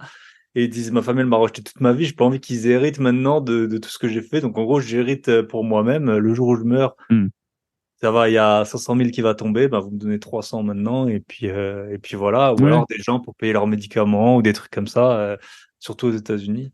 Donc voilà, parfois, l'immoral et la morale, faut toujours regarder un peu comme le viager, tu vois, il y a beaucoup de gens, mais c'est horrible, en fait, c'est pas si, enfin, voilà, il y a toujours deux côtés, sur une même pièce, c'est toujours intéressant de creuser, quoi. C'est ça. Ça marche. C'est ça. Mais c'est vrai qu'il y a les reverse mortgage qu'on a aux US qui est un peu contre-intuitif, c'est t'empruntes de l'argent et t'es payé, mais t'as ton bien derrière. Donc, effectivement, si tu prévois de vivre la vida loca jusqu'à ta mort, et de rien laisser à personne, c'est parfait parce que tu vas te dégager de l'equity sur ce que tu détiens. Et c'est vrai que c'est un peu contre-intuitif, mais ça marche très bien. Mais voilà, je sens ça marche. Si on veut te contacter, Upstone, LinkedIn. Ouais, Upstone. Alors Upstone, sur le site, on va avoir une rubrique contact. Sur LinkedIn, vous pouvez m'atteindre directement. Mon adresse email, c'est arnaud@upstone.co. Voilà, n'hésitez pas si vous avez des questions. Merci Arnaud, ça m'a fait très très plaisir de faire un épisode dans ce domaine, on n'avait jamais fait et je te souhaite une très bonne continuation et beaucoup de projets florissants avec Upstone. Et aussi, si vous voulez Merci à reprendre toi. vos études, Arnaud est prof. Tu peux juste dire dans quelle fac t'es prof? Ouais, je donne des cours de finance immobilière au master GESIC à la Sorbonne, en programme grande école à l'ESCP, en option développement immobilier à l'ESTP et à l'ICH au CNAM. Et Voilà. écoute, j'ai été ravi de partager tout ça avec toi. Et voilà, n'hésitez pas. Ça marche. Bonne soirée. À très bientôt. Bye Bonne bye. soirée. Ciao. Ciao. Félicitations, vous faites partie des plus déter. On arrive à la fin de cet épisode. Je vous rappelle, si vous avez des questions sur que vous voulez que je traite dans ma formation bourse, vous pouvez me l'écrire. Je vous donnerai en échange un code promo très avantageux. Et puis, pensez comme toujours à noter. Vous pouvez noter sur Spotify, c'est hyper simple. Vous pouvez aussi noter sur Apple Podcast, c'est hyper compliqué. Ou alors partager en story. Ça fait toujours plaisir. Merci à ceux qui partagent chaque semaine. Je peux pas toujours vous repartager. L'algorithme de Insta, malheureusement, il pénalise énormément quand je partage beaucoup parce que en fait ça fait beaucoup moins de vues. Après mes prochaines publications en font beaucoup moins. Mais vous partagez, ça me fait hyper chaud au cœur et bien sûr vous, il vous pénalise pas parce que c'est que de temps en temps, c'est pas des repartages. Donc voilà. Comme toujours, prenez soin de vous. Prenez soin de vos proches, prenez soin de vos gros billets et on se retrouvera la semaine prochaine avec un épisode d'une qualité exceptionnelle, vous vous en doutez. Et j'ai pas encore prévu mon petit épisode de Noël, mais je vais essayer de vous faire un truc bien. Peut-être un truc en famille, on va voir. Allez, bonne semaine à tous, bye bye.